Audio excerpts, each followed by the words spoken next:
Yo, if I had 100 sheep and one of them got away, I would leave the 99 and go find that one. That's right. Look from the locks and jaws of Satan, I come creating, penetrating with force from the land of the lost and come like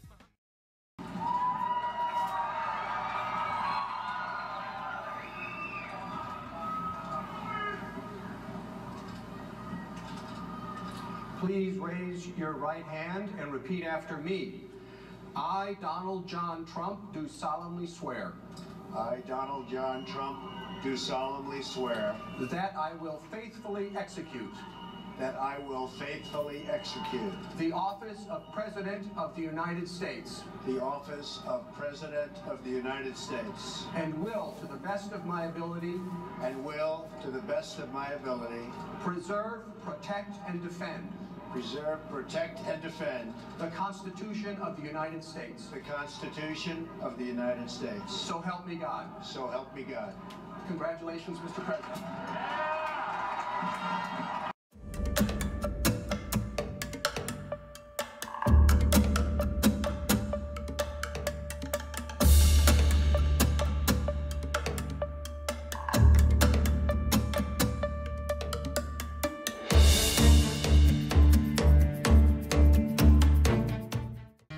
August 19, 2023, meeting. What the heck happened in Coffee County, Georgia? With the apparent top secret breach of voting machines with Donald Trump associates arriving in Douglas Coffee County and being granted 100% access. Moreover, the G.B.R. and other Georgia government officials seems unconcerned about completing a thorough and complete investigation into what happened concerning this breach, as you will hear in this and other videos. These threats to our democracy are real across our beloved nation until this very day. George Boston Rhines. The Ghetto Free Press, social media news. We report what others ignore. YouTube channel Bostover, Facebook George Boston Rhines. St. John 8:32, St. Luke 4:18.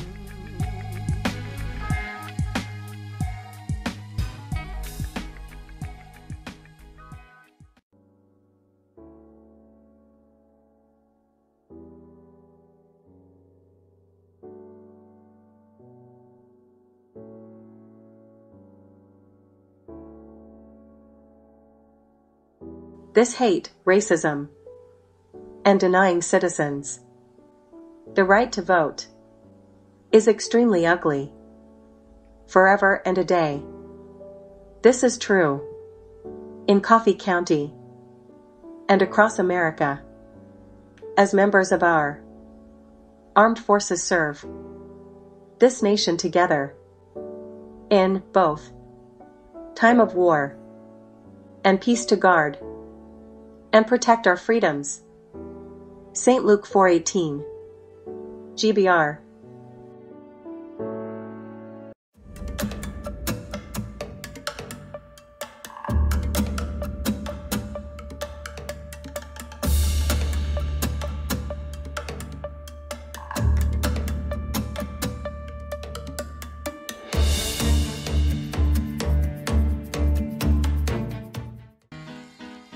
If I had 100 sheep and one of them got away, I would leave the 99 and go find that one.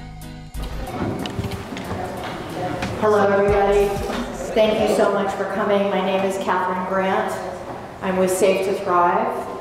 We are one of the sponsoring organizations along with Black Voters Matter, the Southern Rural Black Women's Initiative, NAACP, and I think that covers it. We have Free Speech for People. Free Speech for People, of course.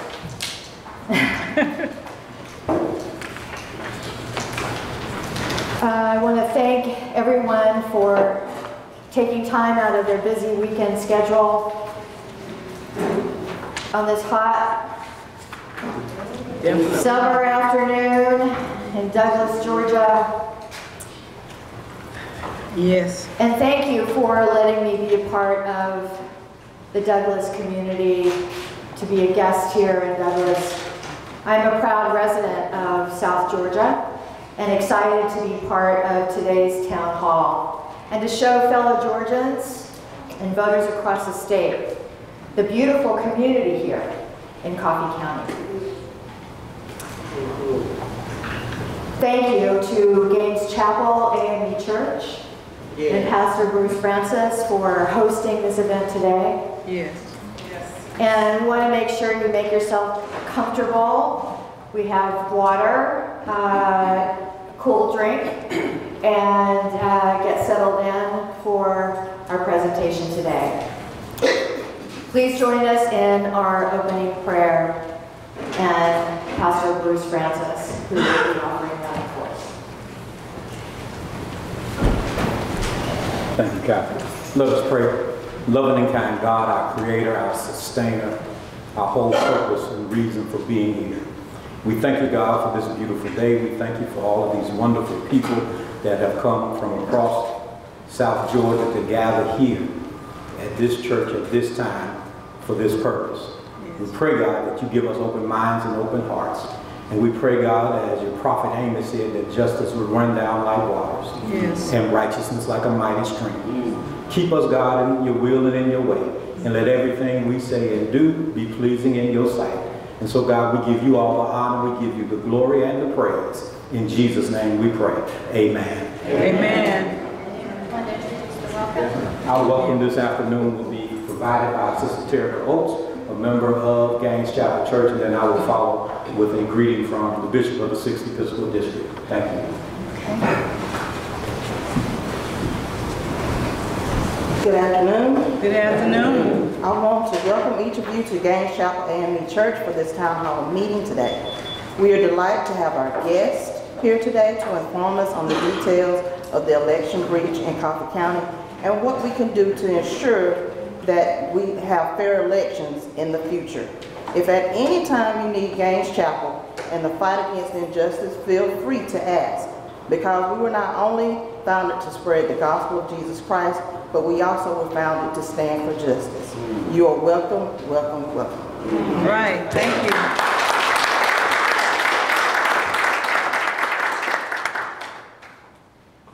Please allow me this opportunity to share with you a greeting from the Right Reverend Reginald T. Jackson, the presiding bishop of the 6th Episcopal District, which is the state of Georgia.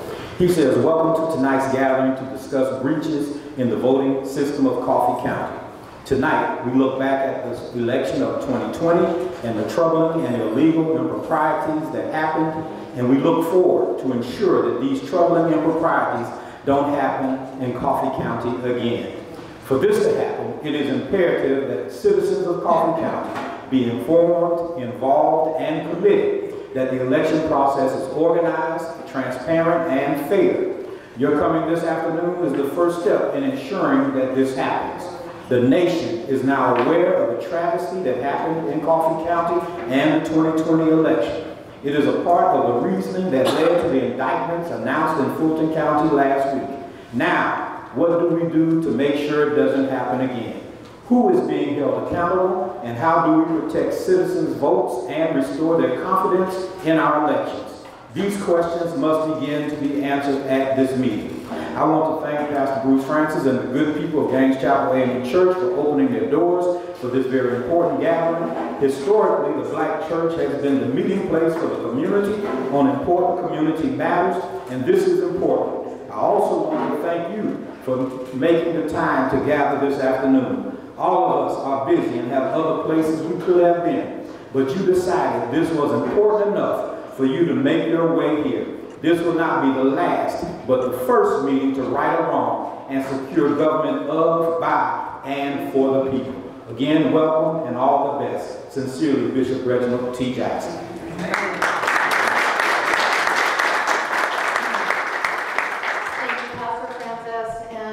Chapel AME Church again. I want to acknowledge, if I didn't before, the generous support of Black Voters Matter and Mr. Cliff Albright, who is co-founder of this incredible organization, who's here with us today. Thank you again.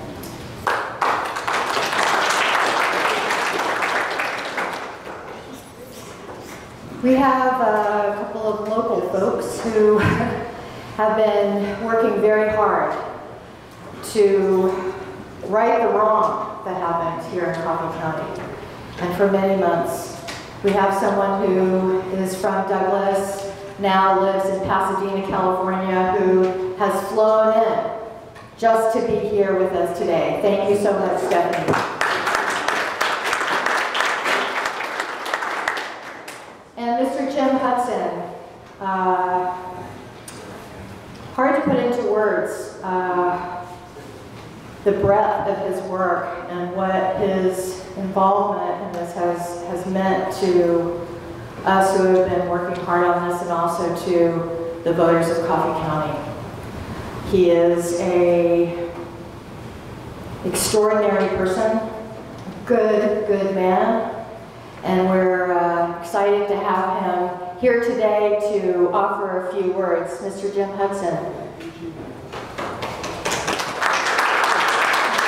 Did I get it wrong? Did I get the order wrong? No. Okay, good. Thank you, Jim. And let them know that there are some more chairs. Yeah, anybody need a chair? Please move. There's some. Of course.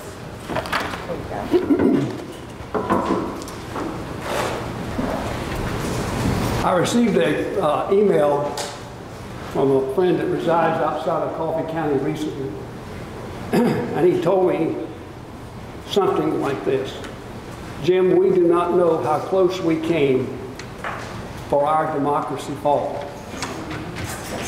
It occurred to me when I came here to speak to you today is there are really only two times that the common man such as myself and you have an opportunity to address the concerns of our democracy. First of all is serving on a jury. I don't know if you've ever thought about that. When I used to try cases, one thing I used to tell jurors as I was making the closing argument is that they are the most important people in that case, and they are. Not only are they important in that case, but the decision that they make, decisions that you make when you serve on juries, sets the standard for your community. The same is true with voting. That's when you have a crucial voice in democracy and how this country is going to be run in years ahead for our children and grandchildren. My name is Jim Hudson. Coffee County has been my home since 1981, when my wife and I moved here with our two children. I practiced law here for many years before retiring. It may sound corny, particularly to the younger generation, but I love my country, my state, and the people of this county. And I tried as best I could to express that sentiment in the first meeting I had with the Board of Elections, but I was somewhat emotional as I am today, just speaking those words. But my family and I have a stake. We have skin in the game, so to speak, in this election process. And I'll tell you just a little bit about my family and what I mean by that. My father was in the U.S. Navy for over 30 years. We moved from place to place while he served our country. I counted it up one time, and I attended 13 different schools in 12 years. My dad was present at D-Day on June 6, 1944, when the Normandy beaches were assaulted, the largest naval landing, I think, in our history. He told me a story from time to time. He didn't like to even talk about his time of service during World War II, but he told me a story about on June 6, 1944, he said, Jim, I climbed to the highest peak or highest point on the ship that I was on so that I could see our soldiers landing on the beach. And he said, I watched them as the Germans mowed down those people as they landed and hit the shore. My uncle was also in the Navy. I bear his middle name, or my middle name is his. He was in the service for over 40 years. He was actually at Pearl Harbor when Pearl Harbor occurred, but he survived Pearl Harbor. and went on to serve a total of somewhat more than 40 years. When I was at the United States Naval Academy during the 60s, my uncle happened to be the captain of the U.S. hospital there. He was in the hospital, part of the hospital service as far as the Navy was concerned. I graduated from U.S. Naval Academy in 1965, and I served 5 years prior to returning to Georgia in 1970. My family and I eventually came to Coffee County, and my family and I always wanted to return to Georgia and what my dad used to call the good people of Georgia. I am a 7th generation Georgian. When I was born in Madison County, Georgia, in 1943, we were related to every family in that county, without exception. And some of you old-timers know how that was. We were dirt poor. My family was dirt poor. We had no running water. We had no bathroom. We had no television. My granddaddy got a newspaper, I think it was once a week, probably either the Anderson Independent in South Carolina or the Atlanta Journal-Constitution. But we loved Georgia. We loved what the people were. We loved what they represented. I have always believed that the people of Georgia were the best of the best, and I have felt that way about Coffee County. I suppose that is why, when I began to discover the events surrounding the breaches of our elections office during January of 2021, I was so shocked and so disappointed. My disappointment did not extend just to the actual breaches and to the people participating in those breaches, but to the failure of our officials and their failure to address the situation in a timely and a transparent manner and take action to remedy the problems and adopt programs to ensure that such never occurs again in our county. As I know that there's been no, as far as I know, there's been no independent investigation conducted by our officials, no specific written guidelines implemented to ensure and protect us, and that's what I have been trying to get them to do from the time I first met with them in May of this year.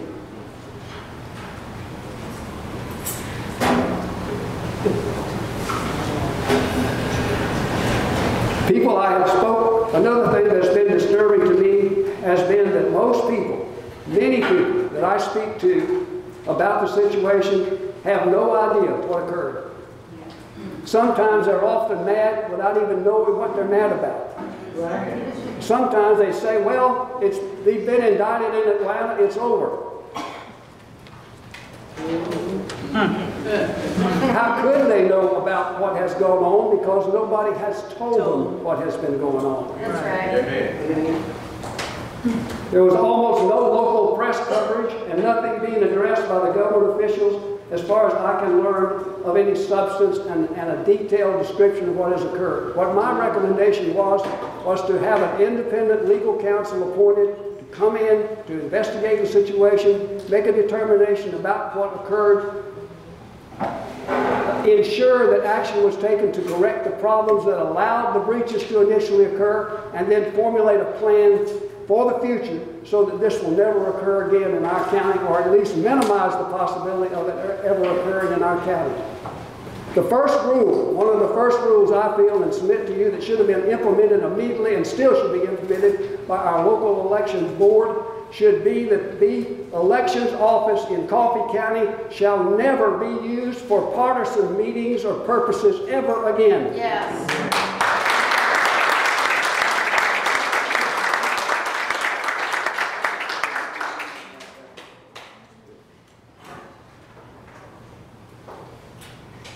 If you have a lack of transparency, like one person told me, a lack of transparency means that the public doesn't know. How can the public know if they don't tell us? If they're not transparent about what has happened? So how can you care about, here's what they said, how can you care about something that you don't know about? Right. So for the first time since January 7, 2021, we are gathered here to hear, I believe, the most comprehensive explanation of what occurred on January 7th, 2021, and the events leading up to that date, as well as subsequent events. And that explanation, that comprehensive explanation is going to be provided by Mrs. Marilyn Marks, who is the executive director of a nonprofit corporation known as Coalition for Good Governance. It's a nonprofit group, and we appreciate so much Mrs. Marks taking her time and sharing her expertise with us. And I appreciate you all listening to my comments. And I mean no disrespect to anybody in the comments I made. And if anything I've said is not absolutely correct and right on, I urge whoever it is that's offended to go, and we'll try to straighten it out. But I cannot tell you, express to you the frustration, the disappointment that I share or feel as a result of the conduct of people in connection with the events that primarily occurred on January the 7th and during the month of January in 2021. How do we regroup? How do we become a county again that's not referred to as crooked coffee? Because that's what I hear from people outside of this county. I don't want my county to be known like that. I love this county and I love the people. And I hope something that I can do will contribute to restoring this county and making it once again a place that we're all proud of. And I thank you for your time. Thank you.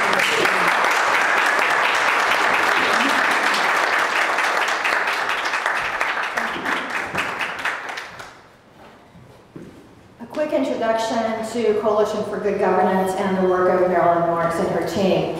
Coalition for Good Governance works to protect Georgia voters and to ensure that votes are counted in the way voters intended. The interests of the Coalition for Good Governance are constitutional liberties and the individual rights of citizens, with emphasis on First Amendment rights, elections, government transparency and accountability, open records, open meetings, due process, and equal protection of laws. Before Marilyn starts her presentation, I want everyone to know that after she finishes her remarks, we will have a question and answer time, and everyone is welcome to ask questions, well answered to, either out loud, or if you'd like to write them down, we'll be passing out index cards and collecting them. Marilyn Marks.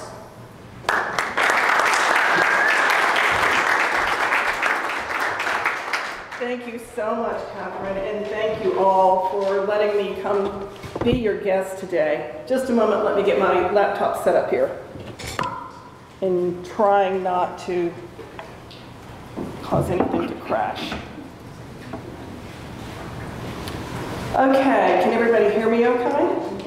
All right, and see the screen. And any of those who are teenagers here and technically savvy enough, you can take a picture of the QR code and you will have this presentation on your phone so that you can follow along or take it home with you. I've called the little presentation today, What the Heck Happened in Coffee County? It happened a while ago, but people are still not sure. And I first want to thank you all for letting us come be your guests today. We're just so pleased that you're willing to have us here and share with you what we know. And thank you, Pastor, for opening your church to us. We greatly appreciate that. Yes. For your questions, if somebody wants to, I don't know who has the index cards, but if you want to go ahead and start just leaving them on the tables so that people can jot down their questions as they go along. Also, if you want to text a question, Joy Wasson is going to be collecting text questions. You can text them to 704-292-9802, 704-292-9802. You don't have to put your name or anything, but if you want to, that's a way to submit a question, and she'll be collecting them and asking the questions for people, as well as you can ask your question live. That is the main reason we're here, is to try to see what you want to know about what we know about what happened here. And we still have many questions. We're hoping some of you may have some information you can share with us. So that is the main thing why we're here, is to answer your questions. We want to learn more. We want to share with you why we believe this happened and what happened here in Coffee County in terms of the breaches, what to expect from here, how to encourage other voters here in the area to get engaged, to require accountability on elections from the officials here. Learn how to demand answers from them because we haven't been getting answers. Our Coalition for Good Governance is a very small 501c3 nonpartisan nonprofit. We have been challenging Georgia's touchscreen voting system since 2017. And even though the federal judge ordered a change in the voting system because of our lawsuit, unfortunately the state, when she told them to change it, got an even worse one. And so today, what you all are having to vote on is an even more vulnerable system than there was before. So we continue our lawsuit, and it was because of that lawsuit that we were able to have the opportunity to dig in and get details that were ultimately exposed to the press and to the public. And it is from there that you have seen some of these investigations begin, including District Attorney Willis's investigation that you've all recently heard about. We'll talk about in a moment. What we found when we got into the Coffee County breach was the largest voting system breach known in the history of the United States. How could that have happened in little old Coffee County?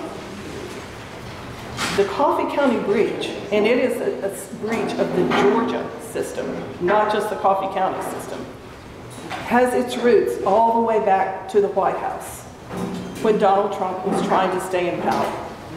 We want to talk to you about why, even though it happened in 2020, 2021, the real risk are just emerging. The real risks are for the future, not the past. Our lawsuit, by the way, is about voting system security. It is not about the 2020 election, and please do realize it is not about the alleged criminal behavior that happened here. That criminal behavior is for prosecutors and law enforcement officers to investigate and prosecute. We just are in a civil lawsuit and happen to get the information that way. We have nothing to do with the enforcement of laws, but we do want to see the laws enforced. And for those of you who've been following this week's unbelievably eventful news, you have seen that the Fulton District Attorney Willis has indicted 19 people. One of those being former President Trump. And while we could spend the rest of the afternoon talking about who all of these people are, the people who I have put a red frame around their face are the people who were both indicted and either had direct or indirect involvement in Coffee County, at least as far as we know. That's pretty amazing, isn't it? And so those people that we just looked at are the people who were indicted by District Attorney Willis. There were unindicted co-conspirators as well, people who also conspired with those 19. Our estimate from what we know of those unnamed co-conspirators is that at least 12 of them had involvement, direct or indirect, in the Coffee County breaches. It's pretty amazing. So Coffee County becomes a central foundation for this incredible indictment that the world is watching. I do want to say, while we are going to talk about alleged crimes and problems today, we do need to remember that in our country, an indictment is only an allegation. These people have not been tried yet. They have not been proven guilty. They are to be considered innocent until the system says otherwise. Right. And we should all appreciate that about our country. Yes. And so we are not here accusing anyone of being a criminal. When we talk about the crimes, we need to consider them to be alleged crimes. There are other investigations going on, and we may see that some of the unindicted people also ultimately are indicted, because there are a lot of missing names, as you all have recognized. So how in the heck did our tiny little organization come to know about this breach in Coffee County? Well, it was a Sunday night, March 7th, 2021, and I get this call from this guy, Scott Hall, who I didn't know. And he's a bail bondsman. I think he has businesses in about 30 different counties in Georgia. He's a very successful bail bondsman. And he starts threatening. And he tells me, look, I know your litigation against the state. I've had somebody hack all of your litigation files, and I can't find what I want. And you're going to give them to me. Wow. And my first inclination was slam the phone down. And then I thought, nope, I'm going to go into my sweet little old lady mode, which I did and hit the record button. And decided,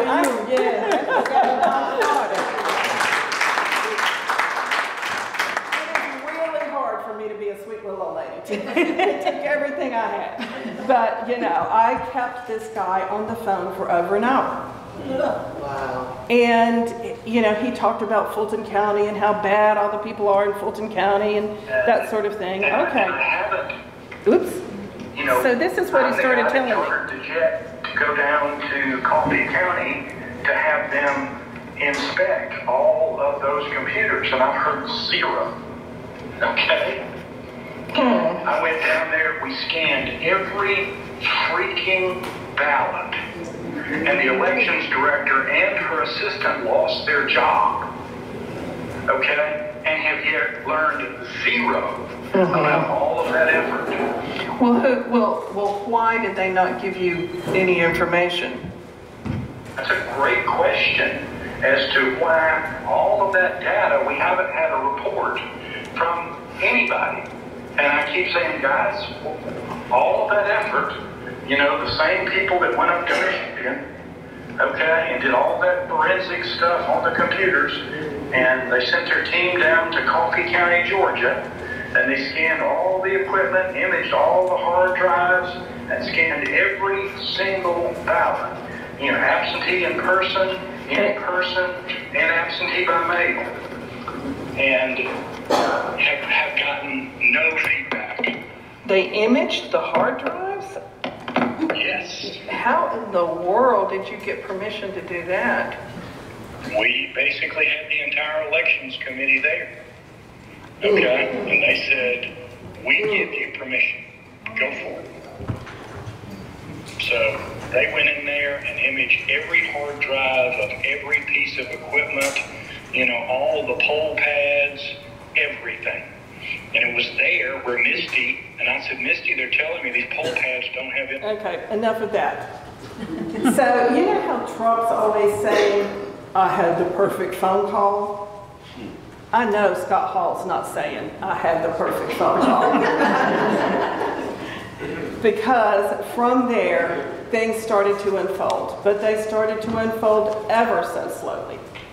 And it took months and months before we could get anyone to believe that this could possibly be true. And it took a very long time before we were able to bring enough forward to the federal court to say, we need to investigate this, to demonstrate that the voting system in Georgia is not secure. So let me play for you what CNN, who did a short piece on this. It's a very good overview piece. But they played this in, I think it was September of 2022. Now, I got my call in March of 2021, and it took till September 2022 until we had this video.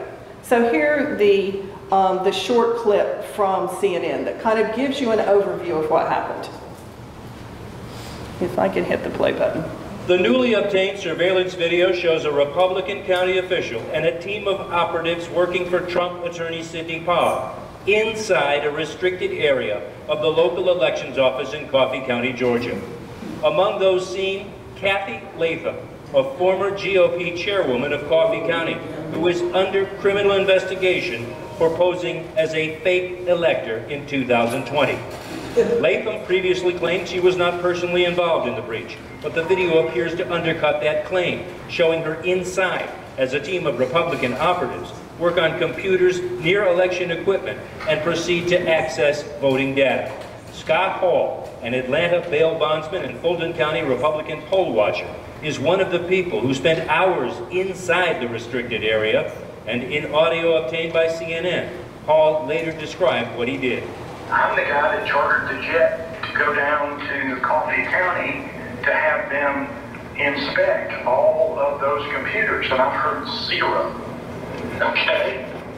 I went down there, we scanned every freaking ballot. The Georgia Secretary of State's office calls what happened in Coffee County criminal behavior, and a state criminal investigation is underway. But election experts say the damage could be even bigger than the illegal accessing of voting equipment in Georgia and other parts of the country. These operatives may be undermining the security of elections in the future. Okay, that last point. The newly obtained. Last point I hope you all really heard. He says it's even bigger than taking the information from Coffee, because it endangers future elections. And that's what we're going to spend a little time talking about, because the entire state's voting system was available from Coffee County or any other county. Think about the software that registers your votes this way. It's the same system used in every county. Think about having a vault with 159 doors, 159 counties. Same software is sitting in that vault for every county. If you want to get the software, you just go find the one door that is ajar. Right.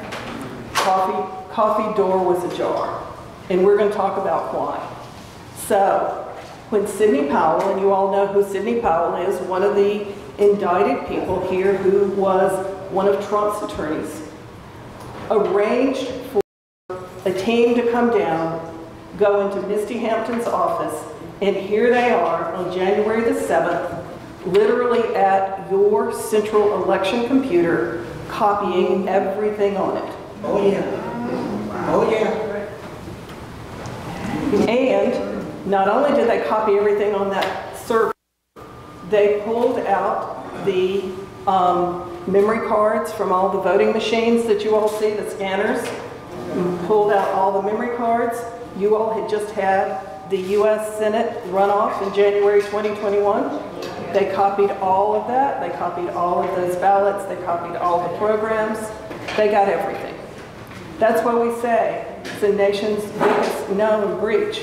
They got the entire state's software end to end.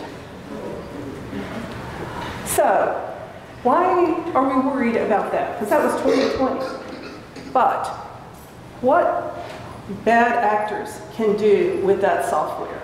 And they took that software and they uploaded it and shared it with a lot of other people. And those people shared it with other people. So, what can they do? And now they've had it since January 2021.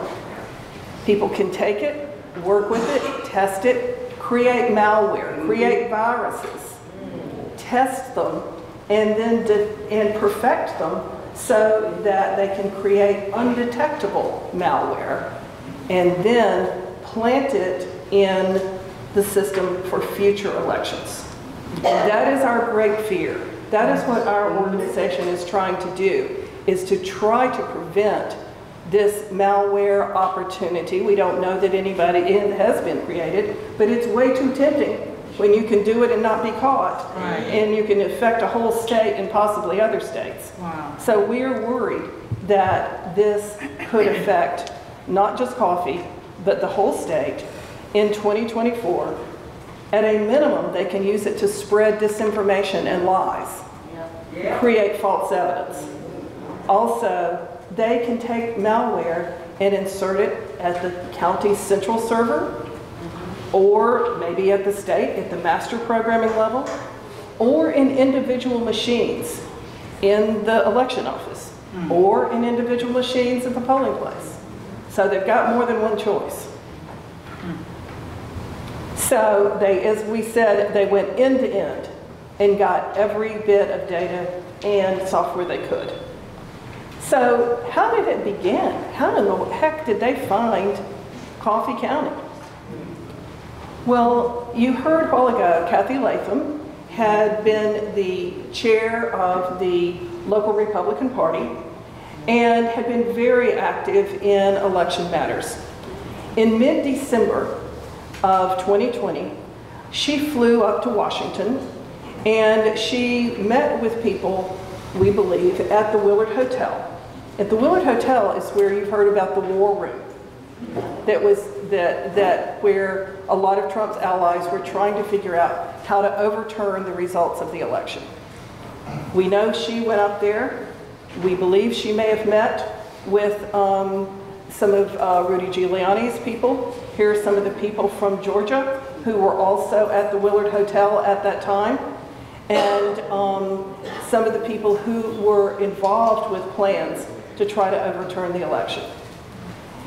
The next time we hear about Coffee County is you all have heard about that meeting that took place at the White House. Some people call it the unhinged meeting, where there was screaming and Sidney Powell was there and Mike Flynn was there and Patrick Byrne was there and lots of Trump's attorneys and staff were all there, and they were having a big fight about what could be done and what should not be done to try to hang on to power of the Trump administration.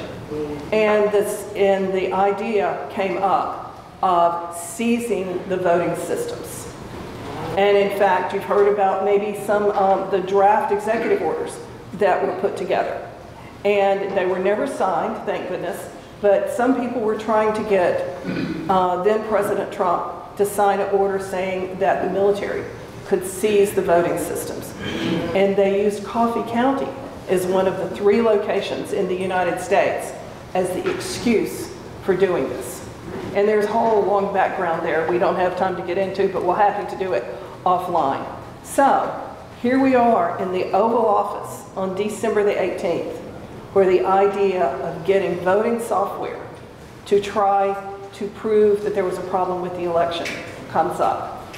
The next thing you know, there is an invitation that comes from Coffee County. What we have here are some text messages that we were able to obtain in our discovery. And it's coming from one of the team of people who actually came in and copied the software. And she is, actually she's sending it to her team, but she gets this note from a Catherine Freese, who was part of Rudy Giuliani's team, had been one of the Trump allies, and she says, we've just landed back from Washington, D.C., and been with the mayor, meaning Mayor Rudy Giuliani. Okay? And we're getting a written invitation to Coffee County. Now here we are, you know, this is on January the 1st. What we have also found is we have a text message from Eric Cheney to Misty Hampton on that very day saying, have you gotten that letter out yet? She says, I'll get it right out. We know from another case that involves Trump's allies and we have not been able to get our hands on it yet. He has withheld it in this other case, and it is entitled Written Invitation from Coffee County. So we think that invitation went out of here to ask these people to come in and do whatever they wanted to do. Okay, so on January 7th, that team comes in. The lady there in the pink coat, is the one who had received that text message that you just saw. And here in the picture, you'll see Misty Hampton in the blue t-shirt. You see Ed Boyles, who had been the chair of the election board some years prior. He wasn't serving on the election board at that time. He's there in that tan shirt in the foreground. And you see Kathy Latham there with the long blue shirt on, and the two other guys are from Sullivan Strickler, the experts who came in to copy the information. But that wasn't the end of it. After they got everything, or thought they had everything, we had more breaches. On January the 18th and 19th, two guys came back, and you could see them in the foreground here. The one with the gray streak in his hair on the left-hand side is Doug Logan. You may have heard of Cyber Ninjas, who did the very questionable audit in Arizona. That's him. And his sidekick, Jeffrey Lindbergh. They came in for 2 days and were given whatever they wanted. And then Jeffrey Lindbergh comes back for a whole week. He comes back from the 25th to the 29th. And we know that he sat and gave Misty Hampton instructions for her to make all sorts of changes in your voting system server, including changing the date, in changing how the scanner scanned, changed the times, and basically tampered with the equipment. Super dangerous. So, after the breaches, this is what happened. Misty still has her job at that point.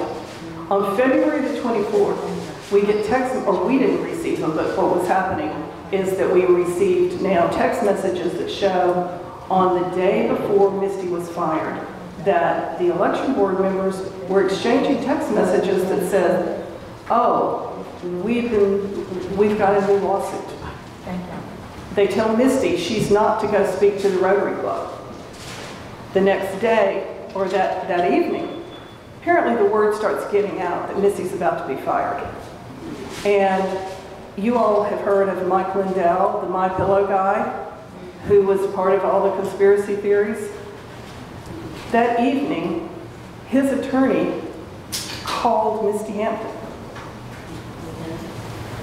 We don't know exactly why, but hang on that. The next day, the Board of Elections meets, primarily behind closed doors. And they said in their announcement that they were going to be discussing this new lawsuit or discussing litigation. They won't say what it is, who was threatening to sue them. But the next thing you know, they fire Misty. And apparently 3 members of the Board of County Commissioners were there. They have denied it, but we have lots of eyewitnesses who say they were there. But officially, the county is denying that 3 of the county commissioners were there along with the Board of Elections. First, what are they hiding? What is so secret? Plus, they won't say what this new litigation was. Then late that night, so they didn't actually fire Misty, they permitted her to resign, but told her she had no choice. Late that night, whose plane comes into Douglas? My Pillow. His plane he shows up, he himself. It appears that, according to the flight plan, Mike Lindell's plane started in Mar-a-Lago, flew to Washington, flew down to Douglas like 10 or 11 o'clock at night. I guess it's because y'all have such great nightlife down here. Is that what it is? That's barbecue. Flew in for a couple of hours and leaves. If anybody has any information on this, there are a lot of people who want to know what that was about. So we fast forward, and of course, by the way, they said that Misty needs to resign because of her timesheets, discrepancies in timesheets. But everybody says that was the official reason. They won't talk about the unofficial reason. Still pretending that this breach didn't happen. When her successor arrives in his job in April, he finds out that Cyber Ninjas left their business card there.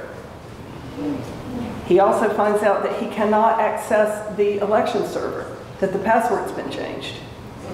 He alerts the Secretary of State's office, and they have a very minimal reaction.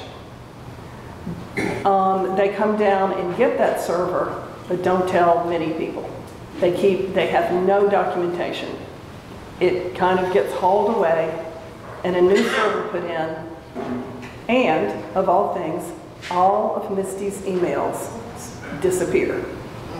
They weren't even on that server. They were on a different server. They all disappear, not one to be found. So that seized server goes to the Secretary of State's office, and they let it sit around for a year and do nothing with it until we start agitating, and the judge starts asking a lot of questions. They finally had a forensic expert go in a year later, about a year ago now, and found out that indeed the system had been tampered with. So we learned a lot. We learned in our discovery process that was allowed by the court that this was allowed, this was planned by Sidney Powell and her allies. They paid $26,000 for 1 day of work for the computer people to come in and make all the copies. We kept asking for the videos, the security videos that would have been taken. The county denied for months that these videos existed. Those videos that you saw, they claimed from March until August. No, they had no such videos. Finally, enough pressure, enough subpoenas, enough questions now by law enforcement, they suddenly found the missing videos. First they found the exterior videos, and then they found the interior videos.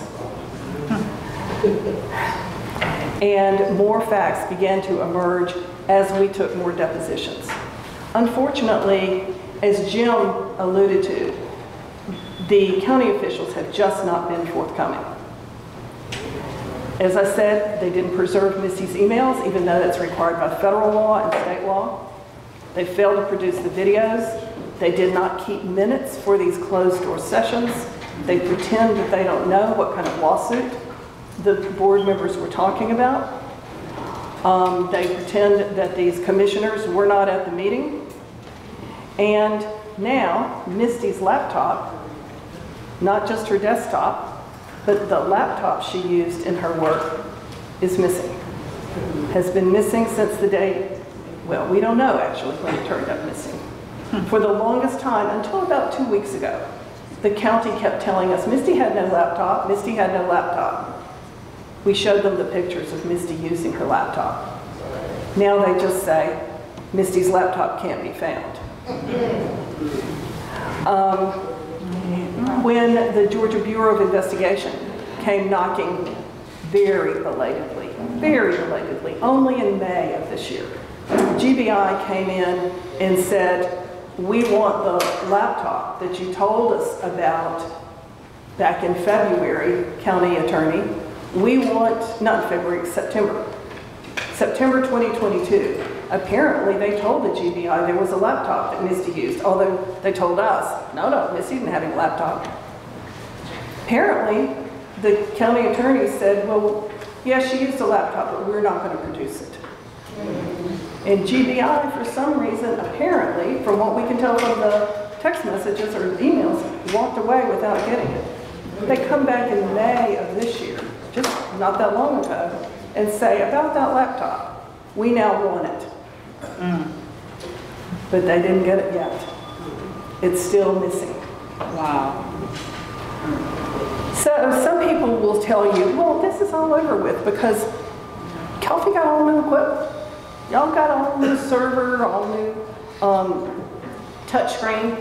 While that is true, first of all, the replacement was not done properly and it was very ineffective. So there was no way, if the system had been compromised, it probably is not much better now. But more important, as we talked about a while ago, is not the hardware, but the software that has been stolen. And it doesn't matter what happened to the hardware. When the software is out there in the wild, that's what creates the risk. So there are many unanswered questions. We don't necessarily have a good way to get the answers to these questions. We wish we did. And if you know of anybody who has the answers, we'd sure love to hear from you. Like, what happened to Misty's emails? What happened to her laptop? When did the board members of the election board and the county commissioners learn of this breach? Why are they denying that the meeting took place? Why did they leave Eric Cheney serving on the Board of Elections until September 2022 when we took his deposition? And then he decided that it probably wasn't a good idea for him to have to make this sworn testimony. By the way, he pled the fifth about 250 times when we deposed him about his work done here in the breaches. What communications did the Secretary of State have with your county officials whenever this breach was learned of? Why didn't it become public? And where was law enforcement? Why didn't your county officials call in law enforcement? But I just want to say, as Jim has said, citizens can demand accountability. You can demand transparency from the local board. You can demand independent investigation, as Jim has been trying to lead the effort to do that, and I encourage you to see him sign the petition for that independent investigation. People who say the Georgia Bureau of Investigations will eventually provide answers, no, they're not in the business of providing answers to the public. The public has to take this on their own, demand local accountability. G.B.R. is in the business of supporting law enforcement. You won't see their report until somebody ultimately is indicted and in a trial, which may be years from now. We can't wait on the state. It's up to the local people to demand the investigation and accountability, and to do it to protect the 2024 election. It's not just about, let's see who did wrong in the past and punish him. No, it's also about what went wrong, how bad did it get, and what do we need to do to protect the election. If you all want to read lots of supporting documents, and there are thousands of pages, there's some good summaries that I have linked here. You can download from your phone. You can text message us at 704-292-9802, and we will send you a link to this document, and it will have other links. You can read to your heart's content. There are tens of thousands of pages of documents. We could spend days talking about it. But the pastor is going to throw us out before too long, so can't do that. So we just encourage you to ask those questions, and we look forward to trying to answer those questions. Maybe now's the time to let everybody get prepared to answer questions, stretch your legs for a minute, get up, get a drink of water. Can we do that? Catherine, at least provide some drinks for people, or do we just have the water right now? We've got water, and we're going to take a short break, and that's okay with everyone, and come back, and then do our just about 3 or 4 minutes. That's right, 3 or 4 minutes. Stretch your legs, and then we'll come back for our question and answer. Valor here with us.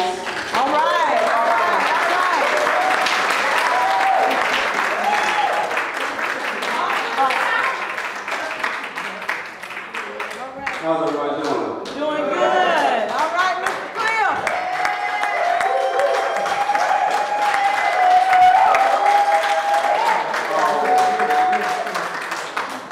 Catherine talked about the amazing work that we do with Black Voters Matter, and what I always say is we can only do that because we've got amazing partners. Y'all give it up for Catherine and Olivia Pearson and Alan and all the others. Y'all give it up for yourselves.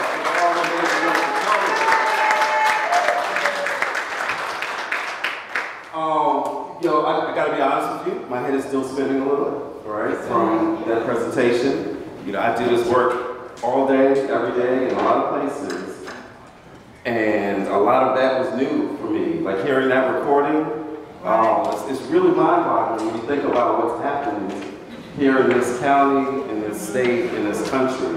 And so, hey Kim, what's going on? Speaking of amazing partners, oh, and I gotta shout out my friends from the New Georgia Project for all the great work that they do.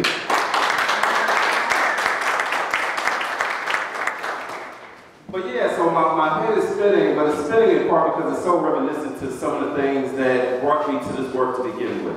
And I'm going to be brief because I know a lot of people got questions and we want to get into this discussion. So I don't want to take a little time, but I do just want to give a little bit of context.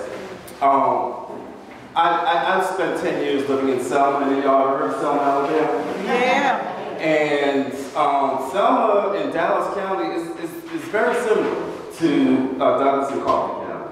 Selma, the city, is a little bit bigger than Douglas is, but Dallas County is actually a little smaller than Coffee County is. And so I know what it's like. Me, Latasha, my wife, April, we know what it's like to live and work and do this work in a relatively small county, in a rural community. We know those realities. We know what it's like to live. We know what it's like to be politically active in a place where, you know, almost half of the city probably has their furniture loan from the same one furniture store. Right. Yeah. Like, we've experienced that. We've experienced, and our friends have experienced what it's like to be organizing and talking about elections, and at your job, your supervisor is hinting at you of which way you should vote.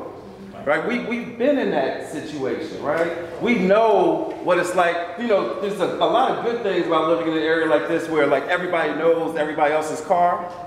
Right? And you always know where somebody is because, oh, that's such a car. You see them driving through the street and you wave and you honk the horn, right? But there's some downsides to that too, right? Right. Because that means that when you're at a meeting, organizing, right? That means other people know who's at that meeting.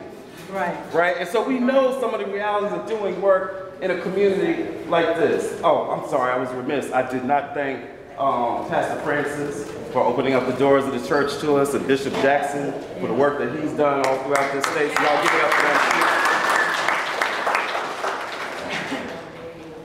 This went off. Is it going out? Yeah. But so I know what that reality is like. And I also know this, and this is part of the reason why we started Black Voters Matter, and we started with the theory of change that we have, which is that to change a state, you can't just focus on the biggest cities. That you've got to focus on Middle Georgia and South Georgia and Southwest Georgia. That's how you change the state. So when we say that, part of the reason is because we know that what happens in these communities it's like a laboratory. It's like a petri dish, right? Where you got these mad scientists concocting all these things in a petri dish, right? But what does it do? What do they do after they do that in that small petri dish? Right? They let it loose on the rest of the society. They let it loose on every other county, on every other state, and then eventually on this entire country. That's what happens when we allow injustice to exist someplace like Coffee County. When we allow incidents like that to happen in Coffee County, it doesn't stay in Coffee County. Right. It affects everywhere. That's right. Right? And this is a perfect example of that. Because what happens here can affect the entire state. And then by extension affect the entire country's elections. So what has happened here is important. And we can't let it just die. So again, I'm so thankful for the work that you all are doing, that you have did, even to get us to this point. The rest of the country might not know about this. Right. If not for y'all. That's right. Right? And so that is critically important. But we still have work to do. Yes. Because as you saw, there are some folk in this county, in this state, that are really kind of willing to just kind of bury their heads in the sand. And just wash their hands of it. And just kind of rest on their laurels that because they told Trump they wouldn't go out and find 11,700 votes, that makes them a hero, and somehow they can ignore the rest of it. That's right. That's right. And think of the contrast of the very officials. I'm not even going to focus on the folks that have been indicted and the wrong they did, because we're trying to move forward, right? We're trying to get some answers to these remaining questions, right? We're trying to get some investigations. Where's the emails? Where's the laptop, right? We're trying to get some answers. So I'm going to focus on the folks whose responsibility it is to get those answers. That's right.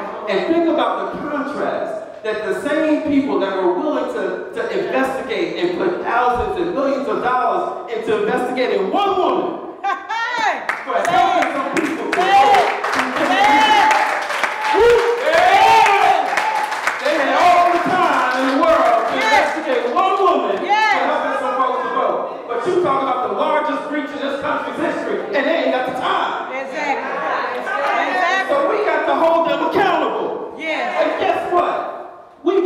power to do it. That's right. We have the power to do it right here. We have what we need right here in this church.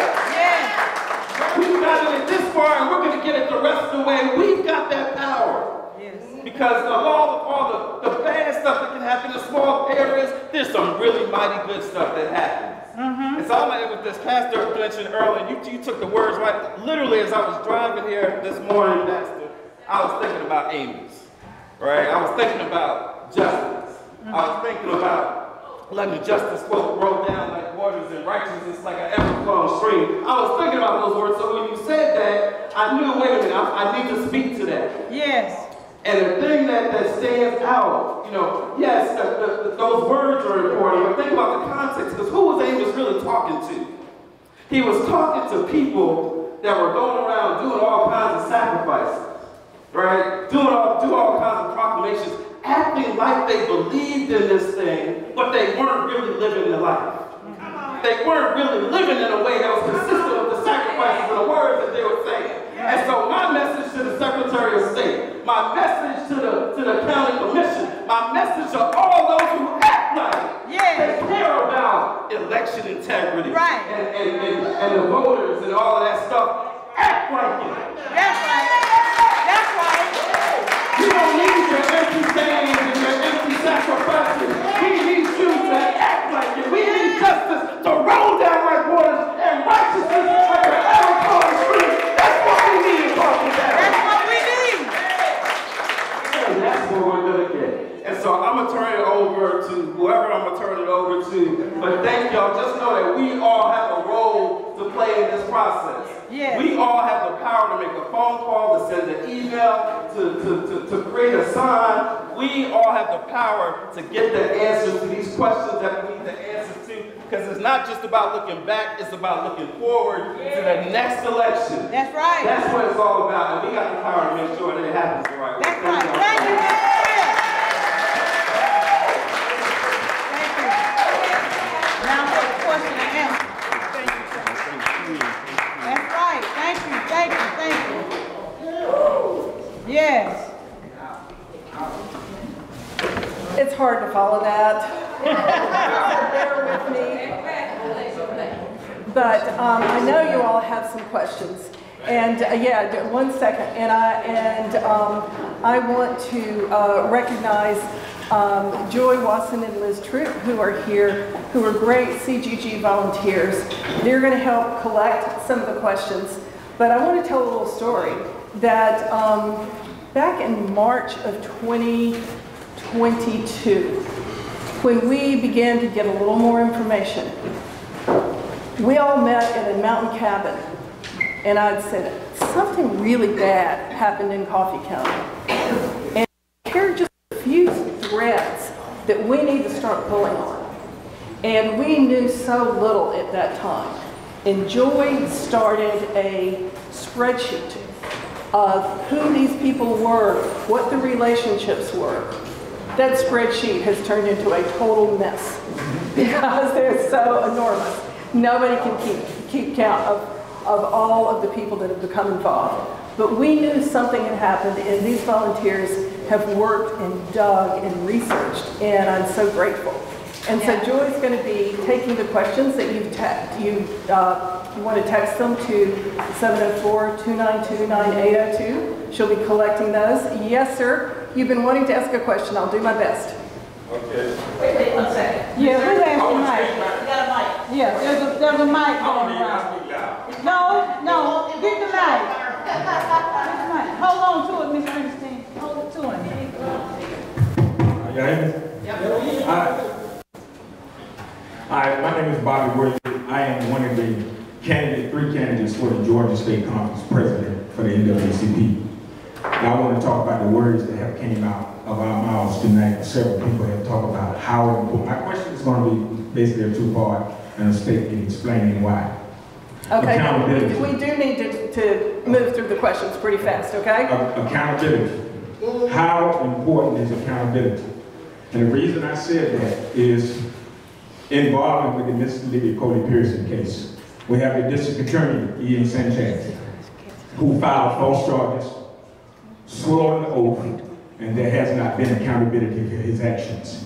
In that same case, we have the documents to prove it, that he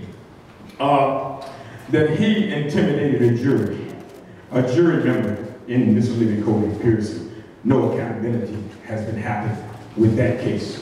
And when Mr. Livy Cody Pearson was running for office, again, accountability played in it. We have documents, we have videos of voters being paid, and I'm gonna just say it, by Mayor Tony Pope. Dead serious. We got documents and videos, but the Secretary of State talked to us several times. They were here with an investigator, but they never did nothing. That's why I say if accountability, listen, if we have no accountability, there will be no effective change. Period. Well, thank you so much. And for people wanting to take action, Jim Hudson has been leading the charge on accountability. He is using his incredible good skills as a former county attorney, not of Coffee County. He knows the exact way to do it, to get real accountability. So I urge you to look to his leadership, and he can help bring the people to the right kind of demands for your election board and your county commissioners to find out what happened here, make it public. Anybody got any questions about what happened with this hackability? Is Mr. Jim still here? Yes. He is. Hey, Jim, will you stand up or raise your hand so people will know you? Yeah, okay. Right. Yeah. And if they've got Olivia's telephone number or email, she can get it to you, right?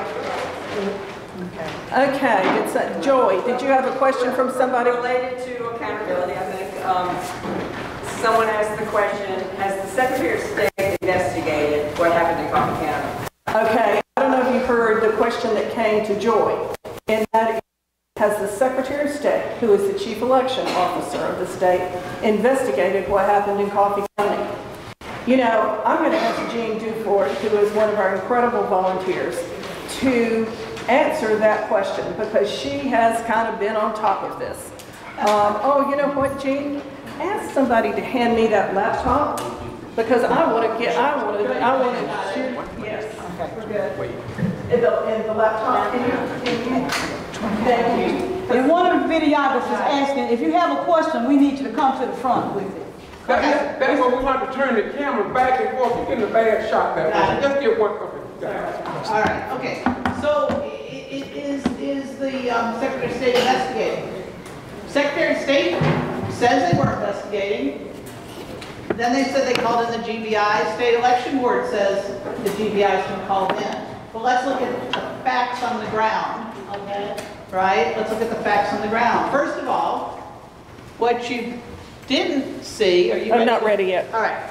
We're going to go back. We have an audio visual on the beginning of that story of what the Secretary of State knew and when they knew it. But you saw Marilyn showed that when James Barnes got here, he immediately said, you know, it looks like there's a problem. I got a message from the Secretary of State's office to all counties saying report if you have any sign that anybody's tried to access your system. And I walked in and I found a business card from Cyber Ninjas taped to the election director's computer. Is that a sign maybe that somebody from Cyber Ninjas has been here? And the Secretary of State said, oh, my chief investigator, you go look into that and see if there's a problem. And that's the last we heard about that. Okay? And then he said, oh, and by the way, I can't get into the election server. I'm locked out. There's a password problem. I can't get into it. Now, I don't know about you. I've worked in small business. I work for myself now, but I've worked in bigger companies. When a key employee leaves, there are certain business practices, right? You escort them to their office. You make sure they take their personal things. You make sure you account for the equipment that belongs to the company. Right. You change their passwords. You make sure the passwords are working to use the county's equipment. Those are normal business practices. Right. But what did James Barnes find? Right? Password was changed, can't get into it. Emails are gone. We don't know where they are. And, oh, by the way, that laptop. First of all, we're not sure we ever gave her a laptop, and then they looked at videos of her with the laptop, and oh yeah, yes, she had a laptop, but we're just not sure where it is. Right. So these are all clues. Now these are all clues happening in 2021, long before all the story came out, you know, in public. Right. Then fast forward to March of 2022, and by that point the Washington Post, and we have this documented, is asking the Secretary of State, they're saying, we talked to Misty Hampton, and she said there was a breach. What do you think about that? Well, the next we heard from the Secretary of State's office was when Gabe Sterling, you heard of Gabe Sterling? One of the mythical heroes of Georgia elections. He talked to the gathering at the Carter Center, and he said, oh yeah, that Coffee County thing, we looked into that and nothing happened. There's nothing to see there. Right? Washington Post is saying we talked to Misty and she said it happened, but nothing to see here. And that has been the pattern, right? We know long after it was turned over to the G.B.R, it was only a few months ago that they came and got the desktop computer. So what kind of, I would say, what kind of an investigation is that? It doesn't secure the site of the crime, doesn't secure the equipment, doesn't preserve the evidence. So you know, I'm not here to say for sure what is or isn't happening, but it sure doesn't look from here like anything serious has happened. But praise the Lord for Connie Willis. Yes. Yes.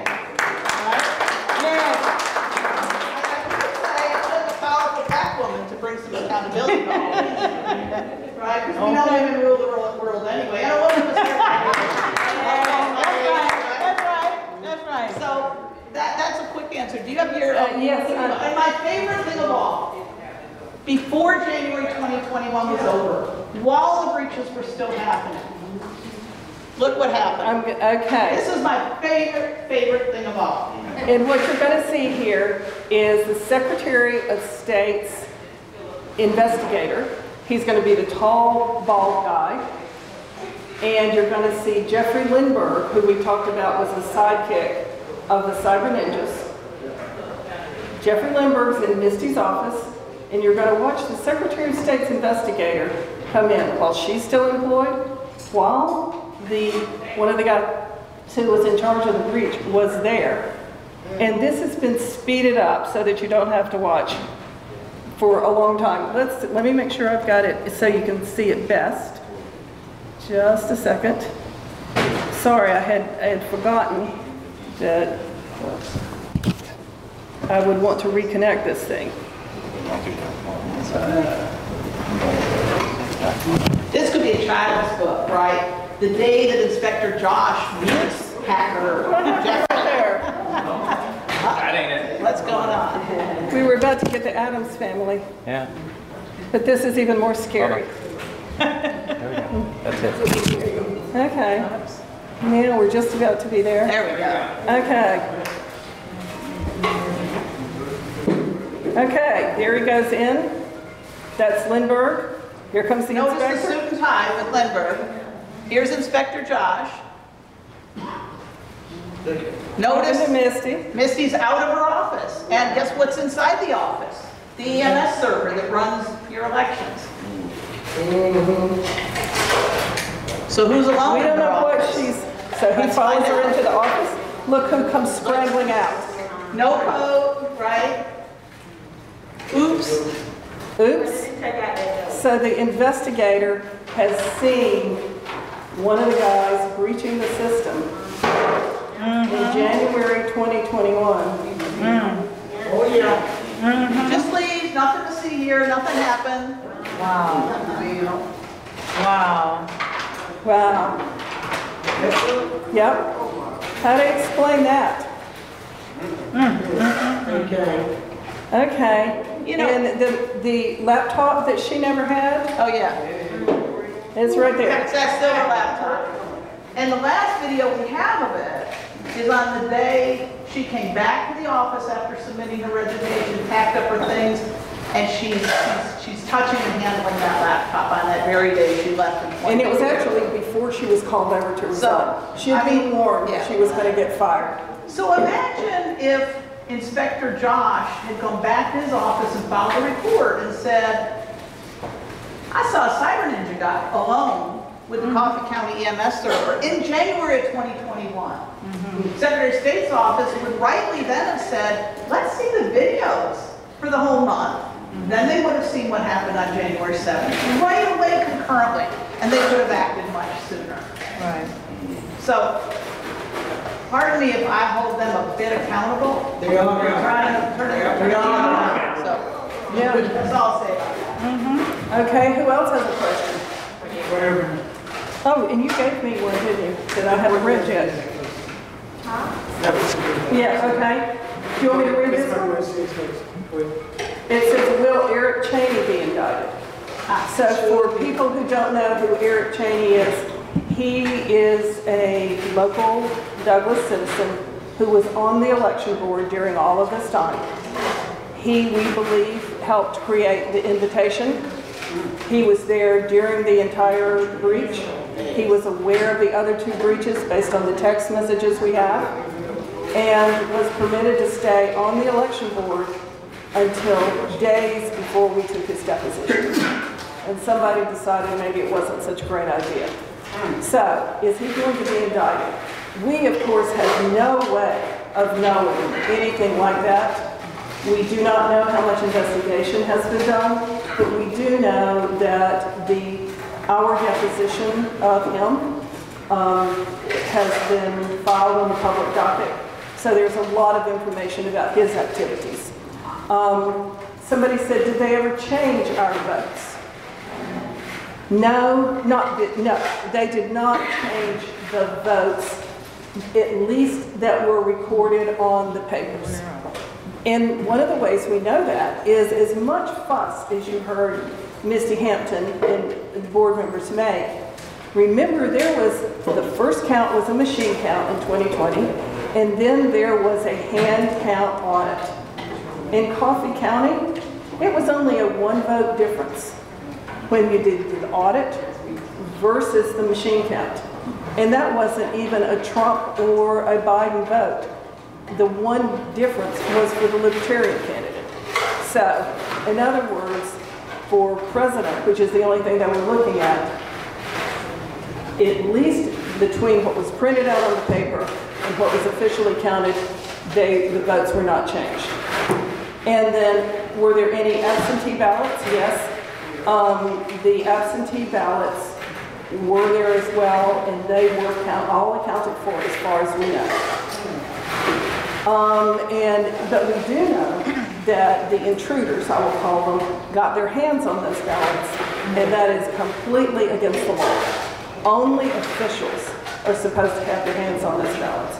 Just like it is against the law for those people to be, you saw them hanging over the computer in Misty's office, it is against the law for anyone to be in there other than a board member or an employee that is a permanent employee they designate.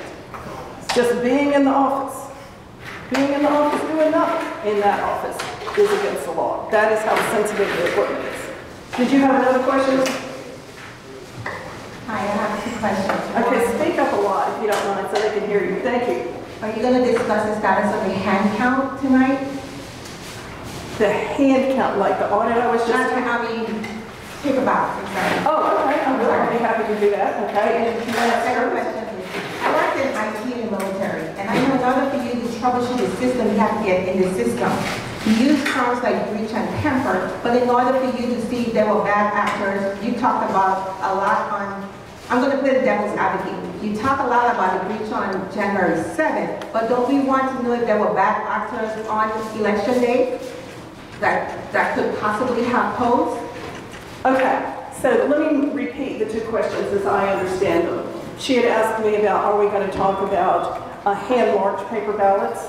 Okay, and our organization very definitely is in court seeking hand-marked paper ballots as a remedy for the future to be counted not by hand, be counted by scanners. Machines are much better at counting, but since scanners can be hacked, we want those counts to be audited. So Don't trust it to the humans not to make mistakes. Let the machine count, then us check the machines. So as long as we have a ballot that is marked in the voter's hand, coloring in the oval, we can always go back and know that's what the voter intended to vote. Okay, and your other question was, well, how do you know that there wasn't a problem in 2020? And wasn't it important for somebody to try to find out? You're right. There should have never been a question. And that is why we are suing the Secretary of State. Because we want a voting system where it is very clear. Hand-marked paper ballots, counted by scanners, audited, so there is no question. The problem with the touchscreen voting system is that if malware is implanted, it is not detectable. Nobody can ever know. And so while some of these people who intruded on the system were probably claiming, oh, we need to see what happened, that's not the way that you see what happened. You don't go steal software in order to see what happened. You have elections that have great amount of transparency, and everybody gets to watch the audit with evidence-based ballots. I hope that answered your question. Thank you. Here's a question that says, are touchscreens only used in Georgia? If not, what about the other systems, the other states, and the possible flaws with the touchscreen system? So, in 70% of American voters, at least, vote on a hand-marked paper ballot in the polling place. They go to the polling place, they're giving a ballot that looks like your mail ballot. And the touch screens are reserved for people who may have accessibility needs. They can't hand-mark a ballot. They may have eyesight problems. They need to use a touchscreen machine. And those should be provided. They're required by federal law to be provided. We don't say, we agree that they should be there. However, we know that they are not secure, the touchscreens. And what Georgia does is, unlike most states you're only going to find one touchscreen, and otherwise you'll have all hand-marked paper ballots for everyone else. Georgia, everyone has to vote on the machine that was designed for accessibility needs. It wasn't designed for security. It was primarily designed for convenience of voters who needed to vote that way, not designed to be secure. And that's why we want hand-marked paper ballots. Georgia is extremely unusual, and we do wonder why they wanted to make everybody vote on what amounts to an accessibility unit. Those things cost $5,000 or $6,000 a piece. They take an incredible amount of expense to program them, secure them, set them up. They're replacing an 83-cent Sharpie. That's thousands of dollars worth of equipment. It's a ballot marking device, an electronic ballot marking device. This is a ballot marking device. This one cannot be hacked. One last thing is the touch screens. As you think about why they're dangerous, I have a friend in another state who campaigns against touchscreen machines and about why you don't vote on them. She says no screen in between, meaning no screen between the voter and her ballot. Don't put something that can be hacked, that can hack the vote, between the voter and her ballot. Okay, anybody else have a question? Yes? As a Coffee County voter, come up. Because the videographer says that it's a problem trying to turn back. Thank you. Okay, as a County voter, now that we have been reached here, is my personal information floating out there in cyberspace? That is such a great question. And in case you did not hear it, she asked a really, really good question, and that is, now that the system has been breached, is the personal information of the voter out there in cyberspace somewhere? I'll give you the best answer we have, and that is we don't believe that these people got that data. We do know they tried. They thought, when they left, they thought they had it. But it turns out that they did not get it, at least to the best of the discovery that we can do. They tried to get it, but failed to get it. At least that's what we understand from our discovery. We may find out different, but we hope that law enforcement will investigate. But we've not seen any sign of it so far. Well, my second question is, what do we do as individuals here in Coffee County to protect ourselves from hacks and our information out here in cyberspace? Okay, are you talking about your personal information? Personal information. That is always a hard one, and that is be aware of any messages that you get that suggest that your privacy has been invaded, and also in terms of meeting with your county election board. I think that meeting with the county election board, and Jim has been helping citizens organize meetings at the county election board and asking them, tell us what your procedures are. Tell us what you are doing to make sure our data is secure. Thank you. What else? Oh, I got some more questions here. I need to read them. They were kind of long.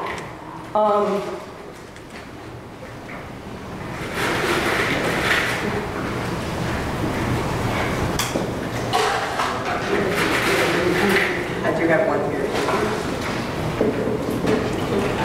She got, okay. Oh, okay, great. Well, let me try to do this one, and then, so this comes from a person who, and thank you, was part of the recounting efforts. And for those of you who are election workers, we honor you, we appreciate you, and don't be discouraged. Please continue to serve and get your friends and family to serve as well. We need you so badly. So,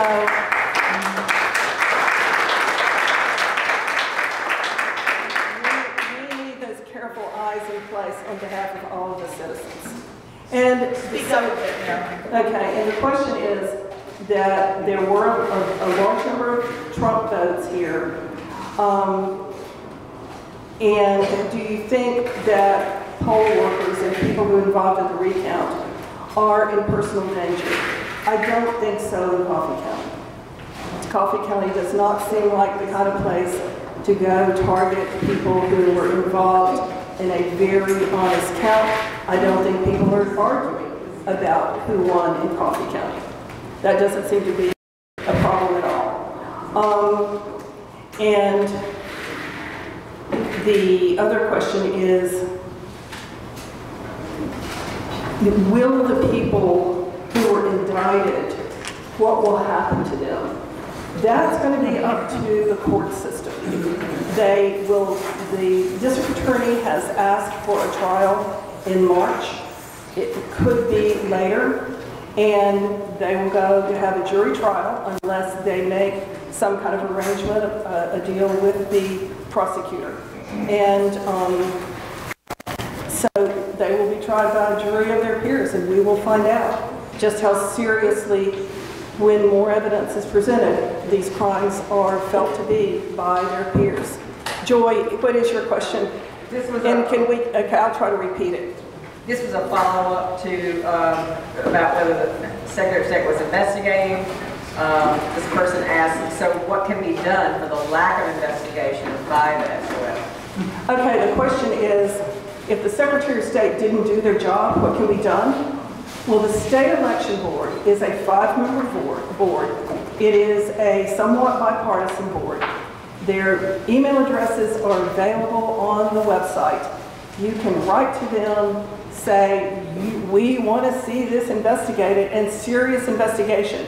Don't just kick it to the Georgia Bureau of Investigation. Do investigations about what happened in Coffee County. How can we make the rules better? How can we be sure this doesn't happen again? And I think they're in charge of the investigations. They should be responsive. Also, get your county election board to ask for a more robust investigation. Talk to your county election board about doing an independent investigation. If you want the state more involved, ask your county board to reach out to the state to do the same. Somebody asked, should county officials be relieved of their jobs? I think that we've raised a lot of questions here about whether they're doing their jobs and whether they were candid with their constituents. And I urge you to start going to the Board of Elections meeting, demand answers, to get them to answer the questions. And my view is, some of them were not candid with the public, with law enforcement, with each other, and they should be asked to resign. Now, clarify that. Are you referring to the Board of Election members should be asked to resign, or the Coffee County Commissioners who appoint the Board of Election board? Well, I would say that those board members who were involved and knew of the breach for the Board of Elections need to resign. If they knew of this breach and didn't do anything about it, if they didn't report to law enforcement, didn't report it to the people, and have concealed it all this time, they should be asked to resign. If any county commissioners knew about it and didn't do anything about it, I think they should be asked to resign. I don't think they should be asked to resign just for appointing someone. I think they should be held accountable for their personal knowledge and their personal actions. Okay, thank you for the clarification. Okay. All right, did somebody have another question? Yes, sir. Let's see. Okay, sorry.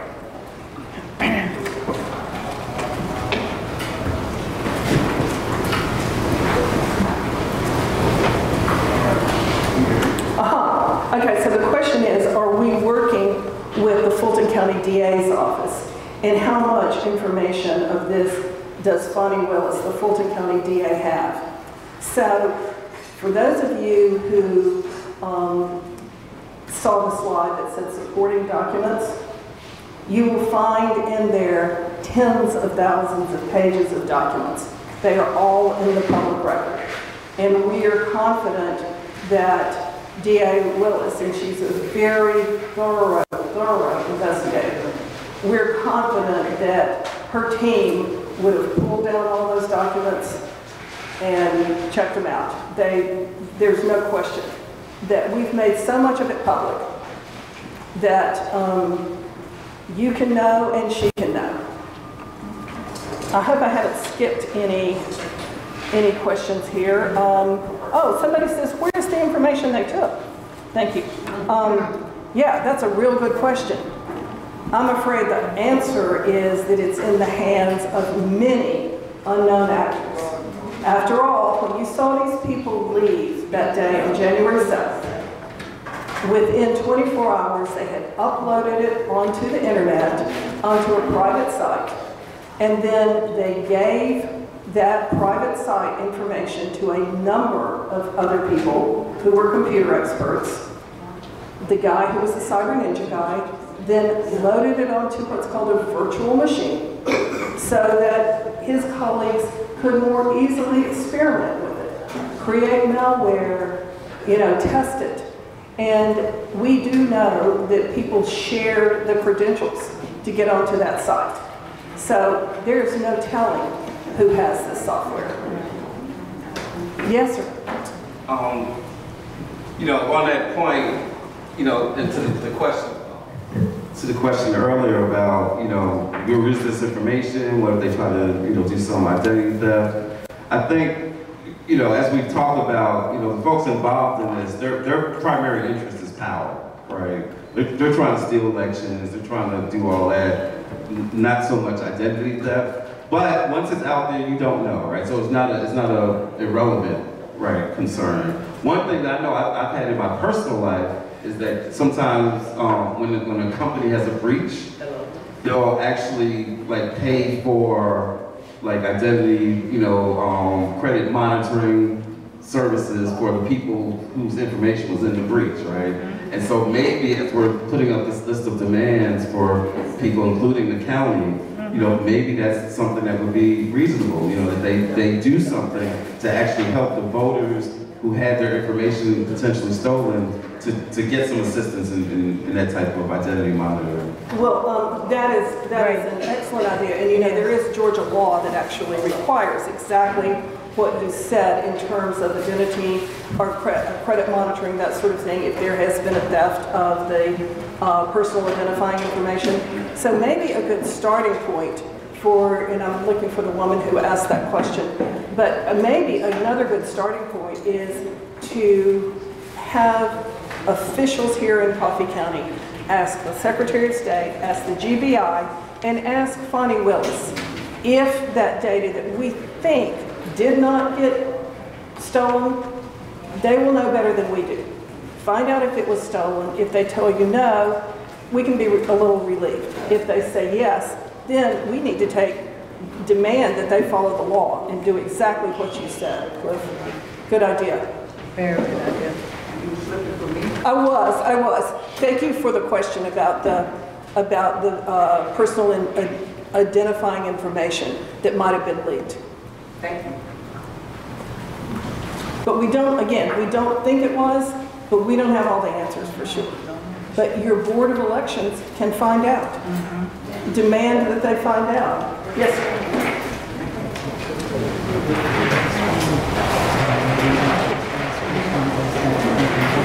that sounds good. All right, well, one last question here, and that is, was there money exchanged or favors for the local board members? And why hasn't the governor stepped in? Well, money exchanged for what? For favors, I guess, was there money exchanged for this data? Oh. Money or favors, I guess, exchanged for getting access to the data. Okay. And, you know, we would have no way of knowing that. Somebody would plead the fifth, of course, when we ask. But that's probably yet to come out when these people are tried. As far as why hasn't the governor stepped in, I can't answer that one either. GBI more or less reports to him. GBI hasn't done a lot on this. So here's what we're going to do. We have food that is about ready. Is that right? We can hold on. Share. Okay, you go ahead. I'm going to come first. Okay. And then we'll do the food. You want to say something first, and then we're going to do the my food. part. Perfect. And then I'm going to turn it over to Olivia. And then what I will do is I will hang around, my friends will hang around, and if you all have some more questions, ask us individually. We'll be happy to do everything we can to answer. And I really, really appreciate your time and attention and hospitality. And thank you. Thank you so much for coming.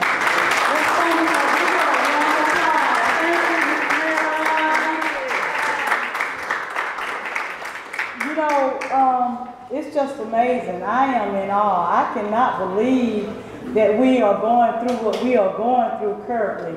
I've had several reporters to contact me, Washington Post. I can't even name them all. Got an interview with CNN this coming week. But I just thank Ms. Marilyn and her organization so much for the work that they have done, because we wouldn't have known anything about this had it not been for them. But yeah, so thank them one more time. And I also thank each of you for coming out. Those of you who have traveled from afar, those of you who are from Coffee County, I thank y'all, because this is so important. This is, I've been saying for a while that when I first heard of it, you know, this is a threat to our democracy.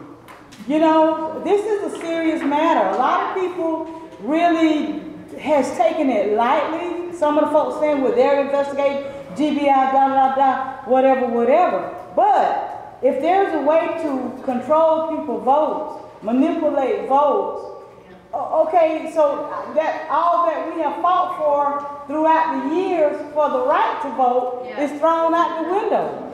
You know? So Coffee Countyans, those of you who are here, I encourage y'all to get involved. We have been going down to the Coffee County Board of Elections for months, repeatedly, and I know they're tired of us coming, but we didn't give up. We kept going.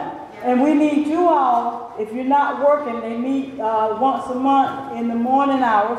We need those of you who are not working to stay this task with us, okay? I want to say thank you so much to several people. Mr. Cliff Albright, who helped to Black Voters Matter to pay for this food today. SRBWI, Southern Rural Black Women's Initiative for Economic and Social Justice, who also assisted with this, Miss Shirley Sherrod in the house. Y'all, let's give Miss Shirley Sherrod a hand. Thank you so much for coming, Mr. Rod, Mr. Albright. We thank everybody who played a part. Now what we have to do is to take action. We need to take action about what has happened. So what can you all do in addition to what Ms. Marilyn has said? You all can sign the petition, and I think the petitions are at the back. At the front, the front. In the front, but just the back. Okay, so at the front, on the table, there are some petitions that we are asking you all to please sign. All right? You all need to make sure that you are a registered voter. Yes. I don't know if you all are aware of it, but Georgia had a purge, taking how many? 191,000 people off the voter list. So even though you were registered, it won't hurt to check it again to make sure you are still a registered voter. That is crucial. I mean, we are at war, so to speak, for our rights. You know, and this is just, it's not right. It's not fair. Register to vote, attend your Board of Elections meeting. Am I leaving something out, Ms. Catherine? Vote. Get involved with your organizations. We have a Black Voters Matter here in Coffee County. Yeah. Y'all, we need your help. Y'all saw the couple ladies over here helping. We need some help. We're out here doing it. We just lost a lady last week that we buried. Miss Emma Jean Coney, I'm going to mention her name because she was very faithful to the cause and our work, and as well as with SRBWI, Southern Rural Black Women's Initiative for Economic and Social Justice.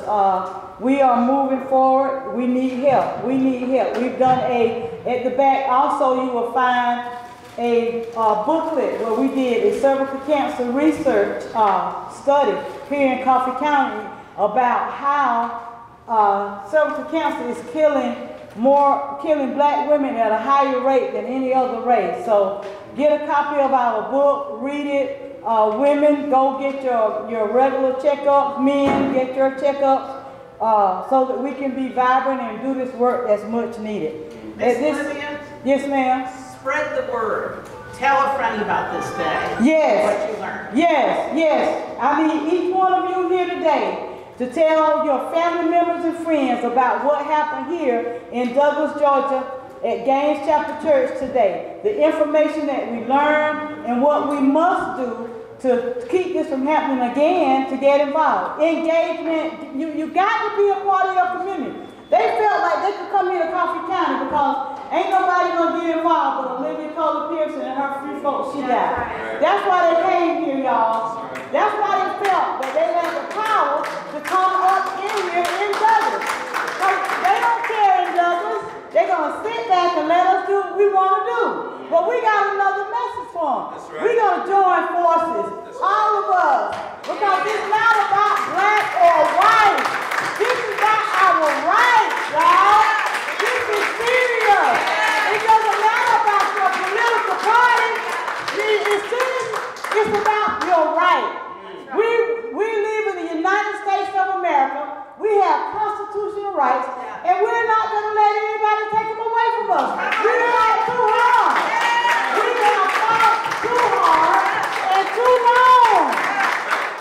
I mean, I worry about my grandchildren coming along, your grandchildren and stuff. They should not be, we don't have a communist society, but if we don't get involved, we will. So spread the word. Thank you for reminding me of that, Ms. Jean. Spread the word. Tell everybody you know to get involved. And we can, we are strong in numbers, okay? We are stronger together. So at this time, Pastor Bruce, you want to give us grace? And we got some food for y'all today. Yes, sir, Mr. Rhines. Yes, sir, Mr. Rhines. I just want to say that way before Trump took office, I've covered over 18 to 20 cities on voter suppression, intimidation, and removing black elected officials from office. And I arrived in Douglas just like I did some of those other cities. Often, I don't get my hands on the mic because people don't give it to me. It's like as if though I don't exist. But if you go to YouTube, you'll find over 2 million views on my channel with 5,000 subscribers. But yet they act like I don't exist. But I want you to know, as I close, it don't take me long, but what I say, I pray that it be strong. I asked the young lady to let me say a word, because we as black folk, too often, we have negative things to say about white folk. Or we think based upon the past and our struggle and what we know about the oak trees down in this area. Yes. But I'm just here to tell you as I leave, not to take up much of your valuable time. The white people were fighting for me before I knew what the fight was all about. I will never let nobody make me dislike white people, Catholics, Jews, Hindus, Baptists, atheists, none of them. You're not going to make me hate any of them. Because I believe what is written in the Holy Quran, the Torah, the Gita, because I do read the Indian Bible as well. I study everything because I want to be able to love everybody and everything. I love the water because we all got to drink. I love the mosquitoes because God put them here for a reason. Just because they bite on you, the mosquitoes don't want to bite you, I don't believe. No more than a rattlesnake want to bite you. But God put it in them to carry out what he put in them. So you do yourself a service, just stay away from them. Thank you, Mr. Ryan. Let me say this before Pastor Bruce give us blessings of the food. We did our due diligence to make sure people knew about this event. On my city council, we went, Mr. Neesmith came and he passed out the flyers about this event, and I invited all the city commissioners, the media that was there. So I think we have 2 commissioners. Commissioner Durham gone. He had to leave, so he did come. Him and myself, only 2 commissioners. We also went to the Coffee County commissioners and extended the invitation to them, but not one of them showed up today. To my knowledge, I haven't seen any of them. Correct me if I'm wrong, but we did. Huh? Okay, not one of them came. Not one. What was I going to say? I lost my thought.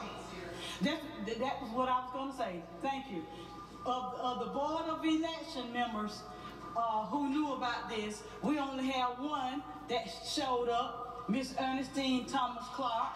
Give her a hand. Thank you, Miss Ernestine. We have learned so much, and we are where we are because of assistance that she's been willing and being transparent where other ones have not. So thank you. Would you like to say something? She's shy, y'all, but she has really been trying to. She's been upset about this. Pastor say for you to stand so folks know who you are. You don't mind standing? Okay. Give her another hand. Thank you so much. And did I see Mr. Locke come in and go with 6 people? Is he here? Yeah. He's here? Okay. And Mr. Locke announced that he was running also. Miss Cliff? I just wanted to acknowledge Melanie. Oh, I'm so sorry. My brother lady. Miss Dr. Melanie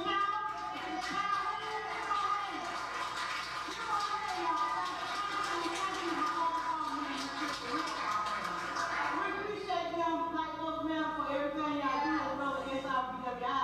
We wear a lot of hats here, y'all, I tell you. But I'm retired this year from the city council, so we need somebody else to step up and run for my seat. I'll have some health issues. I can't do it anymore. 24 years. 24 years. Can I get a prayer?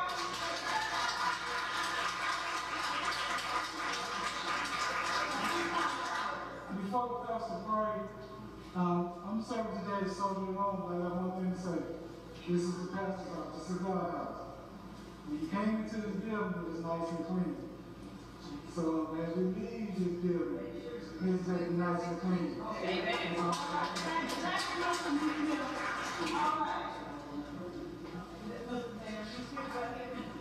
Mr. Commissioner, you're welcome here anytime. Why don't you give yourself a hand for being here? Give God some praise for what you're doing today. But this is the day of the Lord has made. I just want to say thank you to Catherine and Grant and to Commissioner Cole for all of the hard work they did in putting this together, and for everybody that undergirded them and supported them. Thank each and every one of you for caring enough to come out on today, because this is a very serious matter. And on that note, there's elections coming up in November, and if they have taken Sunday voting out of your area, contact the people you need to contact and make sure that it gets put back in, because it's just another tool that they're using to suppress our votes. And if we don't have a vote, we don't have a voice. So let's make sure, and vote early, vote early, vote early. Please vote early. Let's just stand all over the place just for a moment. You can sit there. And we want to thank Black Lives Matter for all of the apparel, Black Voters Matter for all of the apparel, and for the food today. Amen? Amen. Loving and kind God, we come to you once again just to say thank you. Thank you for every man and woman in this house tonight. Thank you for the generosity of the Gaines Chapel family for opening their doors. And God, we pray that anytime there is a need, the community, the city, the county knows that this church is open to address that need. Thank you, God, for the food that you have provided. Thank you for the hands that prepared. Lord, let it be nourishment and sustenance for our bodies at this time. And God, when we leave this place, we don't ever want to leave your presence. But allow us, God, to get safely to our individual homes and dwelling places. In the name of Jesus, we pray. And all of God's people said, amen, amen, amen, and thank you, Lord. Now, please allow the ladies to go first, gentlemen, and then we will assemble. Amen. Special notice to all concerned news outlets, if any, remain in our beloved nation. G.B.R.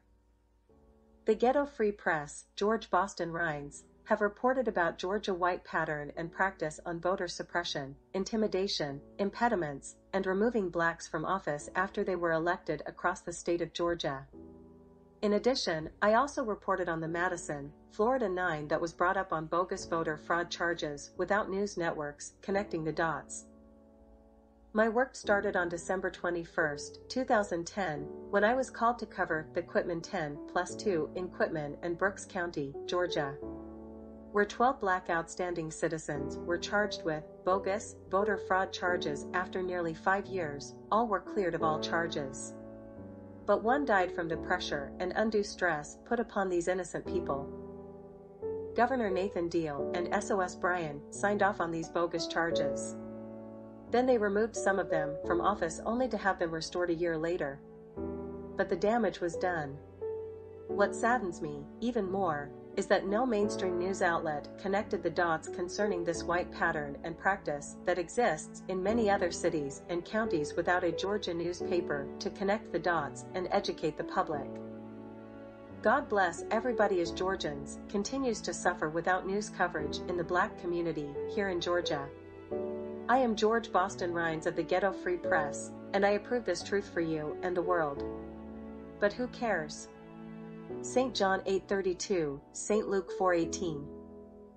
George Boston Rhines. Retired military armed forces military veteran. concerned citizen and brother of all humanity.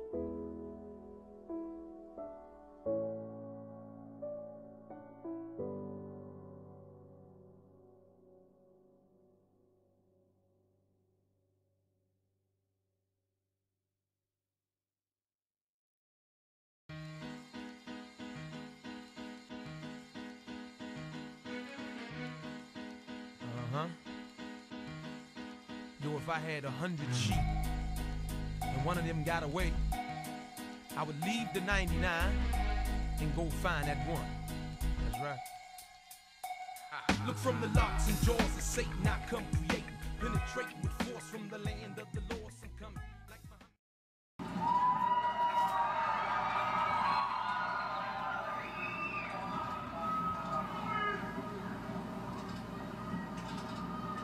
Please raise your right hand and repeat after me. I, Donald John Trump, do solemnly swear. I, Donald John Trump, do solemnly swear. That I will faithfully execute. That I will faithfully execute. The office of President of the United States. The office of President of the United States. And will, to the best of my ability. And will, to the best of my ability. Preserve, protect, and defend. Preserve, protect, and defend the Constitution of the United States. The Constitution of the United States. So help me God. So help me God. Congratulations, Mr. President.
Greetings.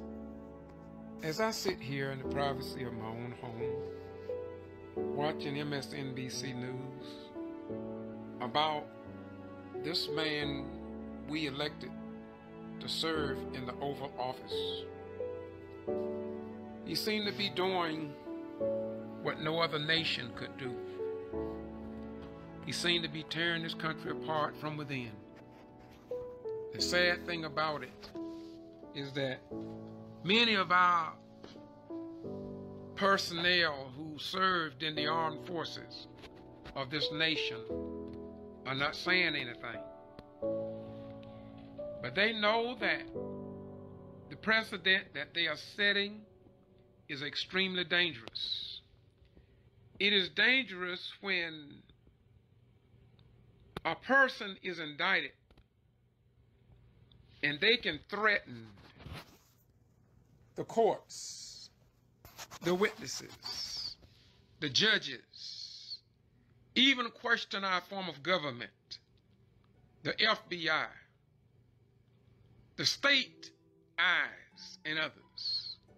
And yet, it is as if though we don't have any laws on the books to address these threats made upon our fellow citizens who just want justice. I cannot understand how the news media journalists are so easy, so soft-handed about this. You have your children that are arrested, indicted for drug charges, for disobeying the city charter if they are a black mayor in the state of Georgia. What if, in the case of the Madison, Florida 9, when they brought them up on all those voter fraud charges over in Madison, Florida, if they would have questioned and called the judges all kind of dirty names and threatened the witnesses, or threatened those who brought them up on those bogus charges which they were cleared of? What if, in the case of the Quitman 10+2, that Brian P. Kemp, the Secretary of State, brought 12 black folk up on bogus voter fraud charges, and after nearly 5 years, they were cleared of all charges, yet they were indicted? What if Dr. Nancy Dennett had made the statement about Brian P. Kemp that Donald Trump is making about others in his court case? What if Dr. Nancy Dennett or Diane Thomas or Miss Trotman or any of those 12 people brought up on them bogus charges, and after nearly 5 years they was exonerated?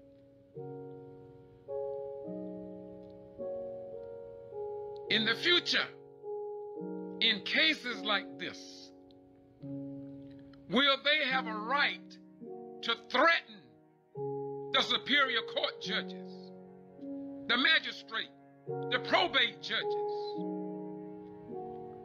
Oh, America, America, you are heading for your doom. How can our judicial system work when you are setting an example here that Donald Trump is above the law?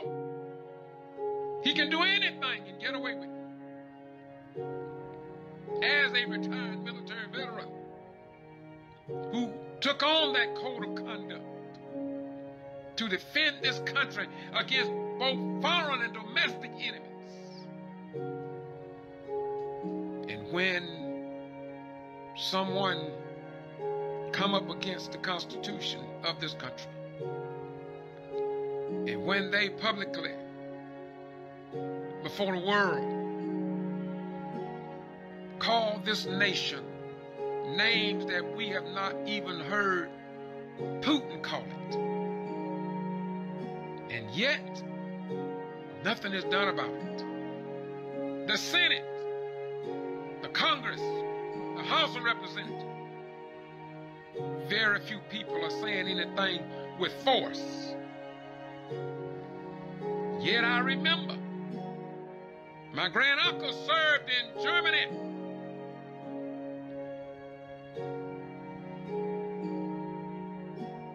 And for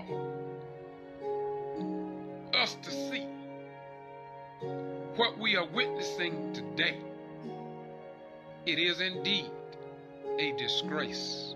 It goes against everything that I learned in civics lessons.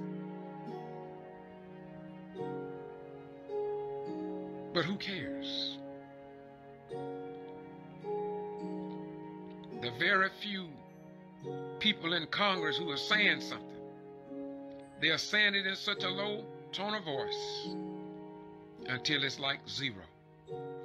Those that sit on the Supreme Court, they act as if though they don't love this country. They act as if though your relatives and mine did not serve in the armed forces and was willing to die for this country.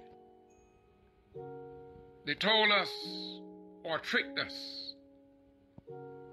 77 years ago, our fathers brought upon this continent a new nation conceived in liberty and justice for all people, dedicated to the proposition that all men are created equal, and all that other stuff. And if we are all created equal, next time your son or daughter are mistreated and indicted, They are telling you that you have a right to walk into the Lowndes County Courthouse or the Brooks County Courthouse, the Clayton County Courthouse, and threaten the judge, threaten the bailiff, threaten the prosecuting attorney. That's the precedent they are setting now. And don't think that Trump will be the only one that used this new procedure that is being allowed at this dispensation. If former President Trump can do it, then others can do it. I can do it.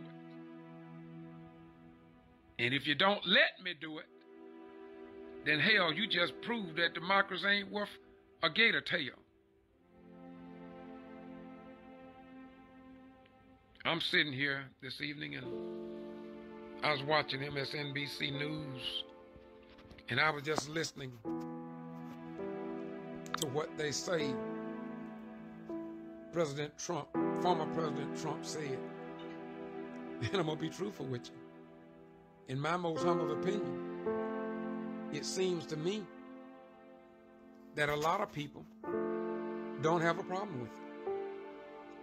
So I'm saying to all of you, if Donald Trump can do all of this and get away with it, you know that if your son, especially if you black, if you had done the things that this former president had done, you, your children, your family members, and the people that you know in your church would have been in jail so quick, it would make your head swim. Wait a minute. Did you hear that?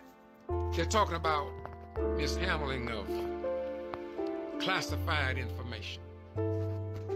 Let me say this to you all. See, they play us for fools. They think we're stupid. And if the news media don't ask the right questions, then we just go along to get along. I was in Security Service Headquarters, Kelly Air Force Base, Texas. I handled over 150,000 files. And I know that you don't get hands on classified information just like blowing a bubble. They are somebody that are held accountable for maintaining and releasing and securing classified information. Now, they think we crazy as hell. As long as the United States been a nation. See, I don't blame Donald Trump for taking the classified information home. I don't. You never seen me in any of my videos just outright down Donald Trump for taking classified information home. And I never will. I will never, ever blame former President Donald Trump. If this government can allow any person, not only the president, to get his hands on classified information and walk out the door of the White House with it, and they haven't put no laws in place that I read about and that I was held to, then what in the hell is going on? We don't have a damn democracy. In fact, we don't even have a country. If a person can just walk out of any office with classified information without anybody being accountable or being punished or being reprimanded or fired from their job. So you can't just blame Trump. Hell, I don't blame Trump. I'm retired military. And when I was on Security Service Headquarters up there, hell, if I could have walked right out of the door with classified information and then I could have sold it because I wasn't going to betray my country. But if I wanted to sell it, they don't give a damn about me walking out with it. Then Biden walked out with it. Then Pence walked out with it. Well, God dog, this is a walking out country, isn't it? But we can't blame them. We cannot blame any of those presidents. we have to blame those who came up before them, and they didn't put any laws in place. They didn't put any governors in place. The Congress, the Senate is to blame. The FBI and the rest of the gang is to blame, not in the last 40 years, the last 200 years. Somebody should have developed a regulation, a directive, an ordinance, a policy on how to account for and maintain and disperse classified information. So hell no. They ought to let Trump go, to tell you the truth. Because all of you all in our government have failed. But you didn't fail me when I was in, because y'all made damn sure that I accounted and protected that which I had and was responsible for. If I would have left classified information, not only top secret, confidential information out of my view and walked around the corner, them men's outside my office and down the hallway with them M16 would have came in there and took care of business, baby. So I'm just overwhelmed by how many people that served in this armed forces and the active duty, the disabled, the retired military veterans, and the commissioned officers are not saying nothing. And they know good and well that we are watching the demise of this nation. And we, the American people, are allowing them to do it. Don't you know that if Trump can get away by threatening judges and talking about causing violence, don't you know that anybody in the future can and will do this? I say again as I close, I was watching TV and it made me sick. It made me sick because American people can't see the dismantling of our republic. With all the people that died in Vietnam, they told us that we were fighting for democracy and maintaining our freedoms. But now it seems as if though we don't give a damn. And then somebody come along and say, I want to make America great again. What does that mean in the first place? Do you want to make America great again when women couldn't vote? You want to make America great again when black folk did all the labor jobs? White folks walked away with the first affirmative action program ever instituted in America. In fact, Europeans came over to America on an affirmative action program. All the land was set aside for them. The nicest restaurants were set aside for them. The bathroom was set aside for them. The police officers, movie stars, Billy the Kid and Pat Garrett, Bonanza, The Tall Man, Days of Our Lives, The Edge of Night, Secret Storm, Underdog Show, Popeye, all of that was white affirmative action, and blacks need not apply. Is that making America great again because you want to convert back to that? Yet we fought in every war of this nation. Is that what you call making America great again? Is it because women have a right to vote now that America's not great again? Is it that black people can get married to the woman they want and not to the strongest one that will produce the strongest people to work on your farm or on your plantation? Because that's no longer in effect. Is that what you want to make America great again? Why, hell, black folk couldn't even fight in the wars of this nation. Blacks had to fight just to get a right to go fight. Is that what you call making America great again? Black people could cook for white folk, clean their homes, cut their grass, fix their cars, and only got what they gave them. And if they went in the judicial system, there was no justice for them. And very little do they get now. Is that what you all want? Is that what you call making America great again? A black person could have a PhD, and he could not even be a police officer because that was affirmative action job. Black man could master the law, could even be a lawyer because he didn't have the complexion for the protection. So is that what you call making America great again? And all these people who are following Donald Trump, black and white, I'm saddened to say it, but Jesus told us about these days, y'all. Well, there's no need of being angry about it. The Bible says that before the end of time, just what we see is just what he prophesied. He said, men will believe a lie more than the truth. He said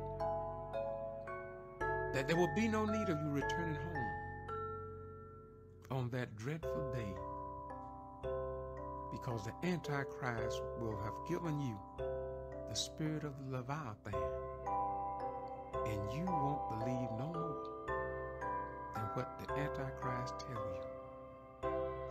You will have sold your soul to the devil, and there's nothing you can do but follow him in his imps. So don't be angry with anybody that say they love God, but they don't love God's children. Don't be angry when you see men call other men all kind of dirty names, when the book of Titus tells you very clearly, speak ill of no man, but love all men. For greater love has no man than this, that a man lay down his life for his neighbor or his friend. I just want to say y'all have a nice evening. From time to time, I don't know, maybe because I'm a veteran, I don't know, and I just don't know why my fellow veterans are so quiet. You don't hear them say nothing about nothing. For the most part, they just sit, say, and do nothing. Go to my channel on YouTube, Boston G.B.R. I started doing this work in 1975. I'm retired military, and I fought like hell in the military, fighting against the devil and the wicked imps that belong to Satan. And I'm going to continue. But I don't down nobody. I want God to just fulfill his promises to us. And I see it each and every day. So you don't have to really get all upset to the point where you want to strike out in violence. God has all of this in his hands. It's just what gets me is when I see my fellow Americans that wore the uniform.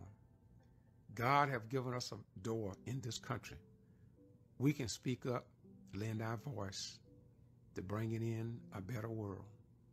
And for the most part, I say it this way, I don't want to, but I hope maybe if I say it this way, you'll listen. We just don't give a damn. But once your rights are gone, and once you can't even own your own home, you will not be able to marry the woman that you want to marry and you love, the one that the state choose for you. That's what you'll have to do, but that's what y'all want. That's why you're not saying nothing. That's why you're not speaking out against someone who can threaten a district attorney. Threaten them. And nobody is brought up on charges. Nobody's arrested. It seems as if we have made certain people a God beside God, and that they answers to no one. In the meantime, we just sit in our places of worship.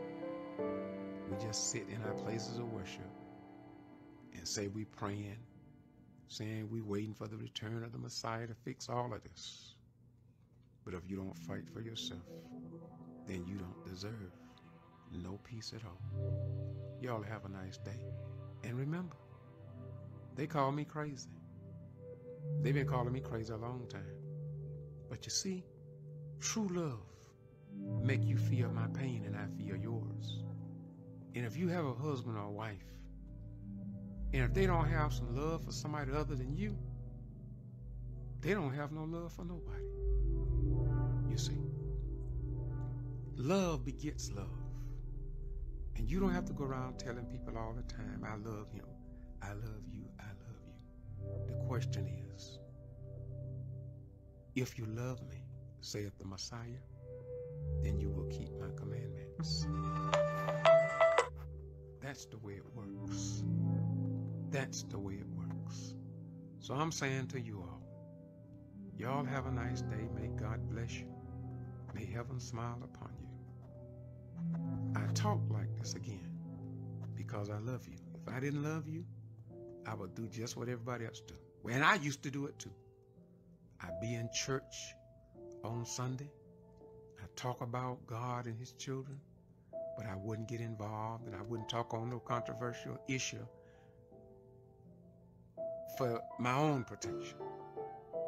My life has been threatened many times because I got on my ass and I rode into Jerusalem, just like Jesus and the other prophets, priests, and kings who traveled that great line along the divine. And y'all have a nice day. And I'm not going to say God bless y'all. I'm going to say y'all need to be a blessing to one another and stand up and stop being so cowardly afraid in Jesus' name, or in Muhammad's name, or in Buddha's name, or some of the other names that I have record of. But if I call them, y'all will get angry with me. So I don't call those other things that I've studied. Gone to the synagogue and listened to the Ashkenazi Jews, the white European Jews. And so though I may have the knowledge of these things, I don't talk to you about them because just maybe your brain ain't ready yet. Bye-bye. We're gone.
For conspicuous gallantry and intrepidity in action, at the risk of his own life, above and beyond the normal call of duty, somewhere in the Middle East, near a place called Calvary, a soldier stepped out on the battlefield of time, traveling from time into eternity, fighting with the sword called justice.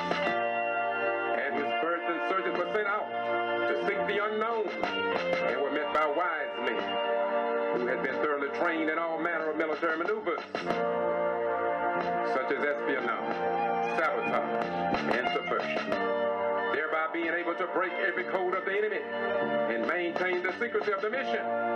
These wise men later operated under Shadow Commander, known at the time as a little child, whose mission was codenamed Everlasting Life. On the battlefield of time, he worked his way through the ranks, say 42 generations, but was falsely accused and abused by the enemy. But because of his importunity, he continued to fight with the sword of justice. He told the commanding officer of the enemy forces how his life and that of his comrades could be saved. But they laughed him to scorn and said, "We have power to kill and that live." He allowed the enemy to carry him away captive, but he kept faith in his fellow comrades. Though captured and laughed to scorn, he never relinquished his weapons. When he arrived at the spot called the Place of Skulls, he stood bravely though surrounded by the enemy and thought of the training he had received from his commanding officer, and he was not afraid. The enemy placed him on a platform and took his garments, which consisted of a royal robe given him by his commanding officer. By mere strength, bravery, and some unknown goes the song, he withstood the pain of nails being driven into his flesh. He was looked down on as a soldier, accused of being a devil and degraded as a man. Yet he never deserted nor surrendered to the enemy. As he was suffering and dying, he yelled out to his father, "Forgive them." Then he bowed his head and gave up the ghost and said it was finished. The man in charge of the execution wrote a title above his head in 3 different languages: Hebrew, Greek, and Latin, which may have been classified at the time, but has since been downgraded for everyone that will accept it. This great soldier was rejected, tortured, betrayed, lied on, brought to trial without a hearing, and sentenced to death for a crime he did not commit. Willingly he gave his life for the wrongs of the world, which was above and beyond the normal call of duty. But he never received a Medal of Honor. He was wounded many times, but he never received a Purple Heart. He was the greatest pilot the world has ever known. He even flew himself into his father's house and sat down on the right hand of the master pilot, but he never received the Flying Cross. He was placed in a borrowed tomb and arose on the 3rd day. But we have omitted his name from among the world renowned upon this planet. He was a doctor. We refused to make an appointment with him. He was a king, but instead of us giving him a crown of gold, we gave him a crown of thorns. He came through 42 generations to abolish the sins of the world. Yet he was rejected and despised by members of his own. And as he hung on the platform of time, we should have placed spices and gifts in his hand. Instead, we drove nails through his hands. He walked more than 72 miles to preach the gospel. And instead of us giving him a new pair of shoes, we drove spikes through his feet. He was a soldier that loved mankind. And after his death, we should have considered a heart transplant. Instead, we pierced him through his heart. This great soldier was not an electric clock, but on the battlefield he kept good time. He was not a nuclear bomb, but his power was devastating. He was not the ringleader of Watergate, but he spoke of a heavenly gate. He was not an MX nor a cruise missile, but his love has cruised the world over. He was not sought out by the vampire world, yet his blood was good to the last drop. This brave, outstanding soldier lived as an angel, died as a thief, and rose to be the mayor of mayors, governor of governors, president of presidents, master of masters, king of kings, and will be crowned Lord of all. For his gallantry and heroic action, above and beyond the normal call of duty, we never presented him with the Medal of Honor, nor the Flying Cross, not even a service medal. But today we as a people should recognize him as the King of Kings, Master of Masters, supreme and everlasting comrade, beyond the wisest man's comprehension, and truly the Son of God.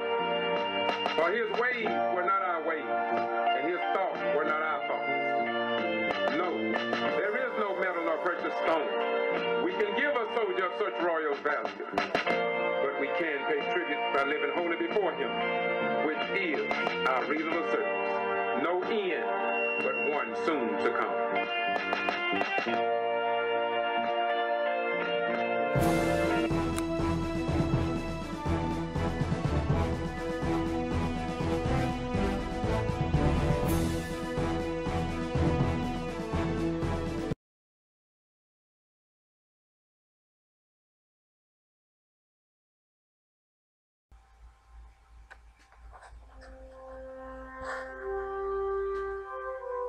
Fourscore and 7 years ago, our fathers brought forth on this continent a new nation, conceived in liberty and dedicated to the proposition that all men are created equal.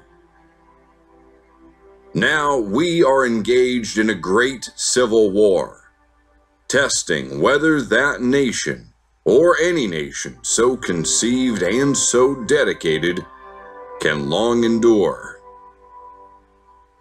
We are met on a great battlefield of that war. We have come to dedicate a portion of that field as a final resting place for those who here gave their lives that that nation might live. It is altogether fitting and proper that we should do this. But in a larger sense, we cannot dedicate, we cannot consecrate, we cannot hallow this ground. The brave men, living and dead, who struggled here have consecrated it, far above our poor power to add or detract.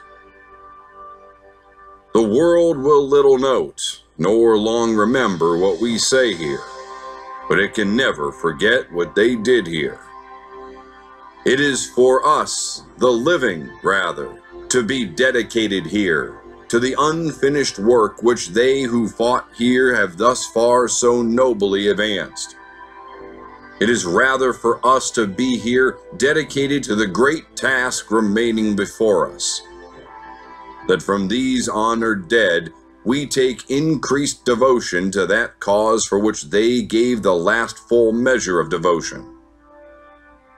That we here highly resolve that these dead shall not have died in vain.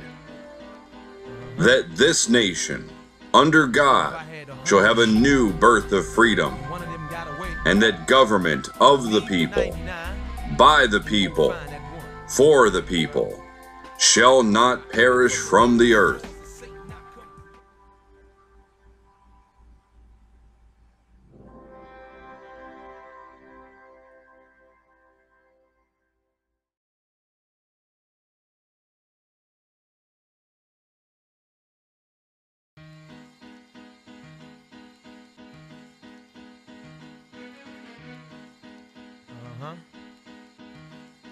Yo, if I had 100 sheep and one of them got away, I would leave the 99 and go find that one. That's right. Look from the locks and jaws of Satan, I come creating, penetrating with force from the land of the lost and come like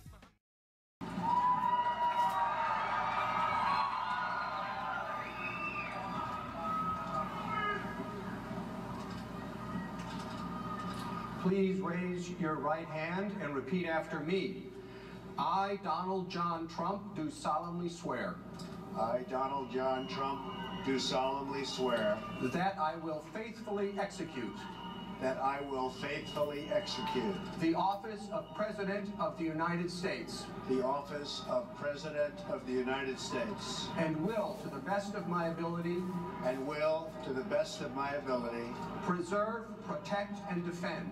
Preserve, protect, and defend. The Constitution of the United States. The Constitution of the United States. So help me God. So help me God. Congratulations, Mr. President.